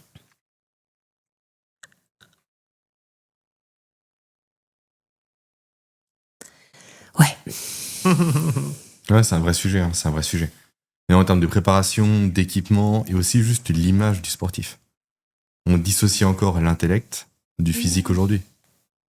Et c'est terrible. C'est... Je pense sincèrement que ça vient de là. Tu sais, on dit, les athlètes sont pas intellectuels. Il y a plusieurs formes d'intelligence, on le sait. Et je sais que moi, de mon expérience, c'est grâce au sport que je suis devenue, je sais de quoi je parle, en fait, parce que je me suis intéressée aussi, je suis curieux, je me suis intéressée, quand j'accompagne les athlètes, c'est qu'ils aillent dans ce sens de comprendre qui ils sont. Tu vois, des détails. Je leur dis pas d'être scientifique, voilà. Mais c'est quoi leurs hormones? Leur cœur, il est fait comment? Tiens, c'est quoi enfin, des détails, quoi. Tout simple. Comment, voilà, l'hormone de sommeil. Ah, qu'est-ce que c'est? Ah, le stress. Des détails qu'aujourd'hui, les athlètes, ils sont pas du tout à la page là-dessus. Mais je serais pour qu'on soit un peu curieux de la machine. Ce que je leur dis des fois, parce que j'ai des joueurs de foot qui ont des bagnoles incroyables et qui connaissent sa bagnole par cœur. Oui. Tu lui dis n'importe quoi. Mais non, n'importe quoi. Des fois, je les titille. Je sais que c'est pas ce moteur, mais je lui raconte n'importe quoi. Il me dit, mais non, mais tu connais pas ça, c'est matin, non. Et il sait pas où il est son psoas. Et qu'il en a besoin pour aller s'acheter cette voiture. Et c'est un peu drôle, mais qui connaissent un peu, en fait, sa première maison, voilà, son premier véhicule. Parce que déjà, sport, c'est-à-dire que aussi désporter, hein, ok. Les divertissements, il y a une autre définition étymologique qui veut dire le transport. Ton premier transport et ton corps. Qu'est-ce que ton corps soit curieux, enfin, juste lis un peu sur ce que. Et même en sachant toutes ces choses, en les comprenant, en les intégrant, tu peux te soigner, auto-soigner. Parce que voilà, tu les intègres, tu les vois, tu les visualises, tu sais ce que c'est, t'es pas éloigné de ça. Ça aide à la guérison. Moi, je sais que ça m'a aidé beaucoup en tant que blessure. J'ai réussi à me soigner en comprenant comment je fonctionnais et comment j'étais, et que j'arrivais à me soigner plus vite que certains qui restaient longtemps. Juste parce que je comprenais mon corps et que j'arrivais à capter certaines choses, en fait. Et il n'y a rien de, tu vois, des fois on me dit, de quoi tu parles à ton corps. Non, c'est juste, t'as besoin de connaître aussi ta maison, ton véhicule, pour comprendre comment il fonctionne, pour derrière faire les choses qu'ils font, quoi. Et je pense que c'est ça qui m'a aussi éveillée, parce que je lisais beaucoup sur mon corps, comment il était, le pourquoi et ceci. Et ça m'avait beaucoup nourri, ça m'a fait progresser. L'univers des neurosciences, tout un détail, moi j'avais des problèmes de sommeil. Je ne dormais pas parce que je cogitais forcément. Je parle d'il y a 10 ans. Vraiment, et en fait, le fait juste de comprendre pourquoi, j'ai eu une empathie pour mon corps. Pourquoi? Parce que quand on s'allonge, bon, ça je vous apprends rien, je m'allonge. Mon corps, en fait, il essaie de me protéger parce qu'il dit que je suis en vulnérabilité. Mais si je pense à des trucs, je suis en stress, hormones de cortisol, il y a un lion qui me mange peut-être, je vais être là et mon cœur qui s'accélère, et que lui, il fait que me protéger. Il veut pas me mettre en vulnérabilité avec la mélatonine. Il veut pas. Il dit, attends, hein, je vais pas la laisser tranquille. Il y a quelqu'un qui va la manger parce qu'elle réfléchit. Putain, mon corps, il fait ça pour moi. Incroyable, ce corps. C'est pas, il veut pas m'embêter, il est là pour moi, pour me protéger. Ok, je comprends, respire. Ah putain, mélatonine. Là, je dors, je suis en vulnérabilité totale. Et donc, en fait, dès que tu comprends ces trucs-là, du coup, les choses, elles deviennent différentes. T'es éveillé, en fait. Et tu comprends comment tu fonctionnes et tout change. T'as un niveau de lecture en plus que les autres. Sauf que les gens sont plus intéressés par les datas envoyées par une montre ou une bague que par leur propre ressenti. Et ça, c'est un vrai problème aussi. Ouais, c'est ça, c'est exactement ça. Et donc, mon rapport au sommeil et les réflexions avant de dormir, elles deviennent différentes, en fait. Et t'as plus de... Et là, je dors mieux depuis des années. Tu parles des sciences dures, tu parles effectivement de biologie, de physiologie, même au niveau de la philosophie. C'est bien beau de philosopher dans son salon, mais quand t'es face à un adversaire, t'es littéralement regardé par des millions de personnes, ok, là c'est pratique, là c'est utile, là tu te confrontes. Exactement, c'est exactement ça. Et donc, voilà, j'essaie d'accompagner dans le sens où je suis un peu, je ne veux pas montrer le mot exigeante, mais c'est vrai que je les emmène dans ce sens. Les rendre autonomes, et parce qu'on nous apprend à être les athlètes en France surtout. Moi, j'étais une athlète autonome, mais en France, parce que j'avais pas le choix. Parce que j'aurais eu le choix, peut-être que j'aurais eu un autre chemin, mais c'est vrai qu'on les drive, c'est-à-dire que l'entraîneur, il est pas là, qu'est-ce qui se passe, je fais quoi? Je dois être, le kiné, il est pas là. Et donc, en fait, ils sont pas du tout autonomes, on leur apprend pas à être autonomes. Et ma façon d'accompagner, ce que je me suis dit, c'est la plus belle forme d'amour, c'est lui donner des responsabilités et dire, ouais, j'ai confiance en toi. Mais par contre, c'est ta responsabilité, c'est pas la mienne. C'est ça à lui, c'est son projet, c'est ça à lui. Et par contre, souvent, les athlètes, les entraîneurs prennent les responsabilités des athlètes. Beaucoup trop. Jusqu'à eux, ils disent, c'est pas les miens. Alors que non, c'est la tienne. Il y a des athlètes encore qui sont pas au poids. Ça arrive. Ouais, mais c'est l'entraîneur. Non. Premier contrat, t'as 25 ans, c'est d'être au poids et d'avoir mangé la semaine. Ça fait partie de ta responsabilité. Tu dois répondre de quelque chose, t'as perdu. Ça fait partie de toi. Et donc, c'est cette exigence aussi, parce qu'on peut pas non plus juste être gentil. gentil quoi. Enfin, C'est une forme de gentillesse, l'exigence. L'exigence, voilà, c'est un acte d'amour aussi Bien d'être sûr. exigeant avec les gens qu'on accompagne. Voilà. Et ça des fois dire des choses que eux pensent pas gentilles, que ça boude des fois, mais ça fait du bien de les entendre. Comme il faut. moi, j'ai entendu à mon tour à la caserne des choses pas très gentilles. Tu as su sur le coup Exact. Voilà. Ouais, bien sûr. comprendre. Que c'était une forme d'amour à leur façon, pour que je concrétise. Magnifique. Super. Tu as des questions pour notre cher Asma? J'ai une question, moi, peut-être. Dis-moi si tu réponds ou non, mais comment est-ce qu'on gère en tant que femme les compétitions et les phases du cycle? Intéressant.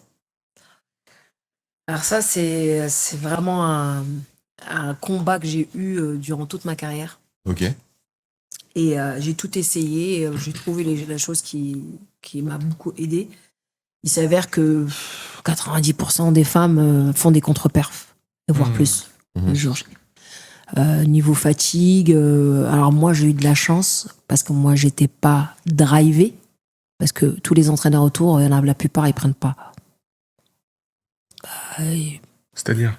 prennent pas en charge ça. D'accord. Moi j'ai beaucoup d'entraîneurs, bon ils le savent, mais ça va être voilà, même si on dit c'est un peu plus professionnel, il y a même des femmes qui osent pas le dire, donc il y a encore ce tabou. Donc ça, comme moi, j'étais toute seule, je me reprends coach, donc voilà. Donc ça c'est le point positif, c'est moi si j'avais pas envie une semaine que c'est la semaine d'avant qui ça va être dur aux 72 heures, je vais pas en entraînement parce que avoir le tapis qui te fait mal, machin, j'y vais pas. Alors que elle c'était peut-être obligée parce que c'est l'air, ce qu'ils vont dire, une pression, moi j'avais pas ça. Donc je sais que je m'en sors bien parce que j'étais autonome là-dessus. Donc j'ai essayé beaucoup de choses. Il y a eu des choses qui ont marché naturel, comme l'huile de bourrache. Si les femmes nous entendent, extraordinaire. Nagre et bourrache ensemble. Je faisais beaucoup de prévention. C'est-à-dire qu'en fait, une femme qui est indisposée, c'est comme si elle avait une maladie auto-immune, comme si elle est une maladie inflammatoire. Tout le corps, tout ça. C'est là où il y a le plus de blessures. Cette phase, les articulations, ils deviennent... c'est très complexe. Et donc, je pense que j'avais fait une statistique, un Australien, un médecin qui avait fait ça sur, 10 ans. Il a vu que le nombre de croisés, c'était juste avant, qui avait grimpé les joueuses de foot. C'était quoi aussi, handball et basket. Et donc, que ça veut dire qu'il y a un problème sur la charge de travail. On les écoute pas assez, quoi. Et donc, moi, j'écoutais ma charge de travail. Qu'est-ce que je devais mettre peut-être plus de force que d'endurance. Donc j'ai mis tout en œuvre que par rapport à une fois par mois, quelle charge que je vais mettre par rapport à certaines compétitions. Donc pendant les compétitions c'était très complexe parce que des fois il y a rétention d'eau, régime, il y a ceci, il y a cela. Je devais être exigeante parce qu'aujourd'hui il y a comme c'est un problème de femmes, si c'était les hommes ils auraient trouvé quelque chose de miraculeux. Je suis pas féministe pour rien, je veux dire ça, pas du tout. Et comme la science est patriarcale, on nous a pas trouvé de solution. Aujourd'hui, pour ça, beaucoup de femmes souffrent de ça. Maintenant, il faut, quand on est athlète de haut niveau et que c'est obligatoire, il y a cette problématique qui se pose, il faut qu'il y ait une prévention en amont, une prophylaxie extraordinaire. C'est-à-dire que sur l'alimentation, parce que, par exemple, manger trop de sucre, l'inflammation, parce qu'on a des fois des manques, des sucres. Et si ça vient à une certaine période hormonale, là, c'est les règles beaucoup plus douloureuses, plus inflammatoires, contre-perf, on est engorgé. Enfin, tout un process. Ça veut dire que j'étais psychorigide de ce que je mangeais, comment je dormais, comment je m'hydratais pendant cette période, à 2 semaines près. Je le savais. Et à partir de là, j'en ai plus souffert. Dès que j'ai transformé, c'est vrai que la moitié de l'Olympiade de Rio jusqu'à Tokyo, c'était vraiment un combat scientifique. Vraiment. Je regardais le calendrier et j'étais même là, pendant les Jeux, je suis à 23 jours, 28 jours. Purée, ça va tomber pendant les Jeux. On était psychopathes. C'est-à-dire que là, je savais que j'étais à 23 jours, peut-être là, 26 jours. Je calculais pour pas que ça tombe sur les Jeux. Donc j'avais peur 3 ans avant. Parce que je savais très bien que la fatigue, elle va être affreuse. Et donc c'était notre panique aux filles que ça tombe. Et donc, les hommes, ils pouvaient pas comprendre ça, mais nous, on avait cette pression de pas... Parce qu'on est fatigué à ce moment-là, les hormones, tout ça. Alors, c'est vrai que depuis que j'ai fait la méthode Wim Hof, qui m'avait beaucoup fait de bien. Le froid m'avait énormément fait de bien. du bien, À quel la moment? respi. En prévention aussi? En prévention. Ouais. Énorme. C'est-à-dire que j'avais plus du tout de règles douloureuses. Terminé. J'avais un peu de fatigue, mais pas comme avant. C'est-à-dire que c'est là où le conseil que je donne aux athlètes qui nous écoutent, qui font du sport de haut niveau, qui veulent faire des performances, pas forcément un sport olympique, mais font voilà, une performance et qui a ça en jeu, c'est être exigeante sur tout l'univers de la prévention autour et tout ce qu'on peut mettre en amont, que ça soit sur le sommeil, qualité de sommeil, l'hydratation, la nutrition et surtout prendre certaines choses comme moi je me suis toujours jusqu'à aujourd'hui pris du bourrache, l'huile de bourrache est extraordinaire.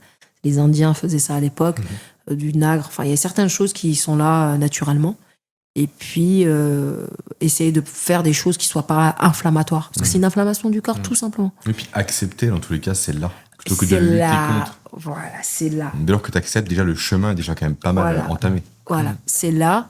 Parce que des fois, quand on est stressé par la compétition, eux, ils ne descendent pas. Dès que là, on est Et oui, ça stressé, bloque le processus. ça bloque le processus. Donc voilà, c'est ça qui a fait que moi, elles étaient à l'heure parce que je faisais en amont mes respis, les trucs, je lâchais prise dessus totalement. Et puis, parce qu'aujourd'hui, on n'a pas, de toute façon, c'est comme ça, on n'a rien trouvé pour le moment pour ça.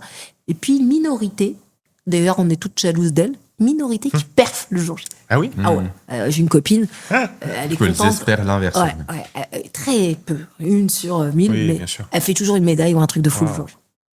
On va comprendre. On lui passe bonjour. L'être humain est extraordinaire. Donc c'est pour ça qu'en réalité, voilà, je sais pas, en tout cas, ça reste quand même une minorité. Et puis il y en a qui ont vraiment plus de problèmes. Il y a des formes de maladies, andriose, enfin tout cet univers que je n'ai pas et que ça peut être vraiment un vrai enfer. Moi, j'ai une amie, à 1 semaine, elle ne sort pas de son lit. C'est une athlète de niveau, quoi. Elle ne sort pas de son lit. Donc à chaque fois, elle panique parce qu'elle ne s'est pas entraînée. 1 semaine, pour nous, c'est... Oui, c'est énorme. Et donc pendant 1 semaine, elle est comme ça, donc ça joue sur son mental, donc ça lui fait des dépressions. C'est vrai que c'est un peu un enfer. Mais maintenant, les femmes, elles en parlent. Elles en parlent, et je suis contente aussi que les athlètes de niveau femmes puissent dire des choses telles qu'elles sont. C'est plus un tabou, quoi. En parler normalement, c'est naturel, quoi. Ça, il faut arrêter que...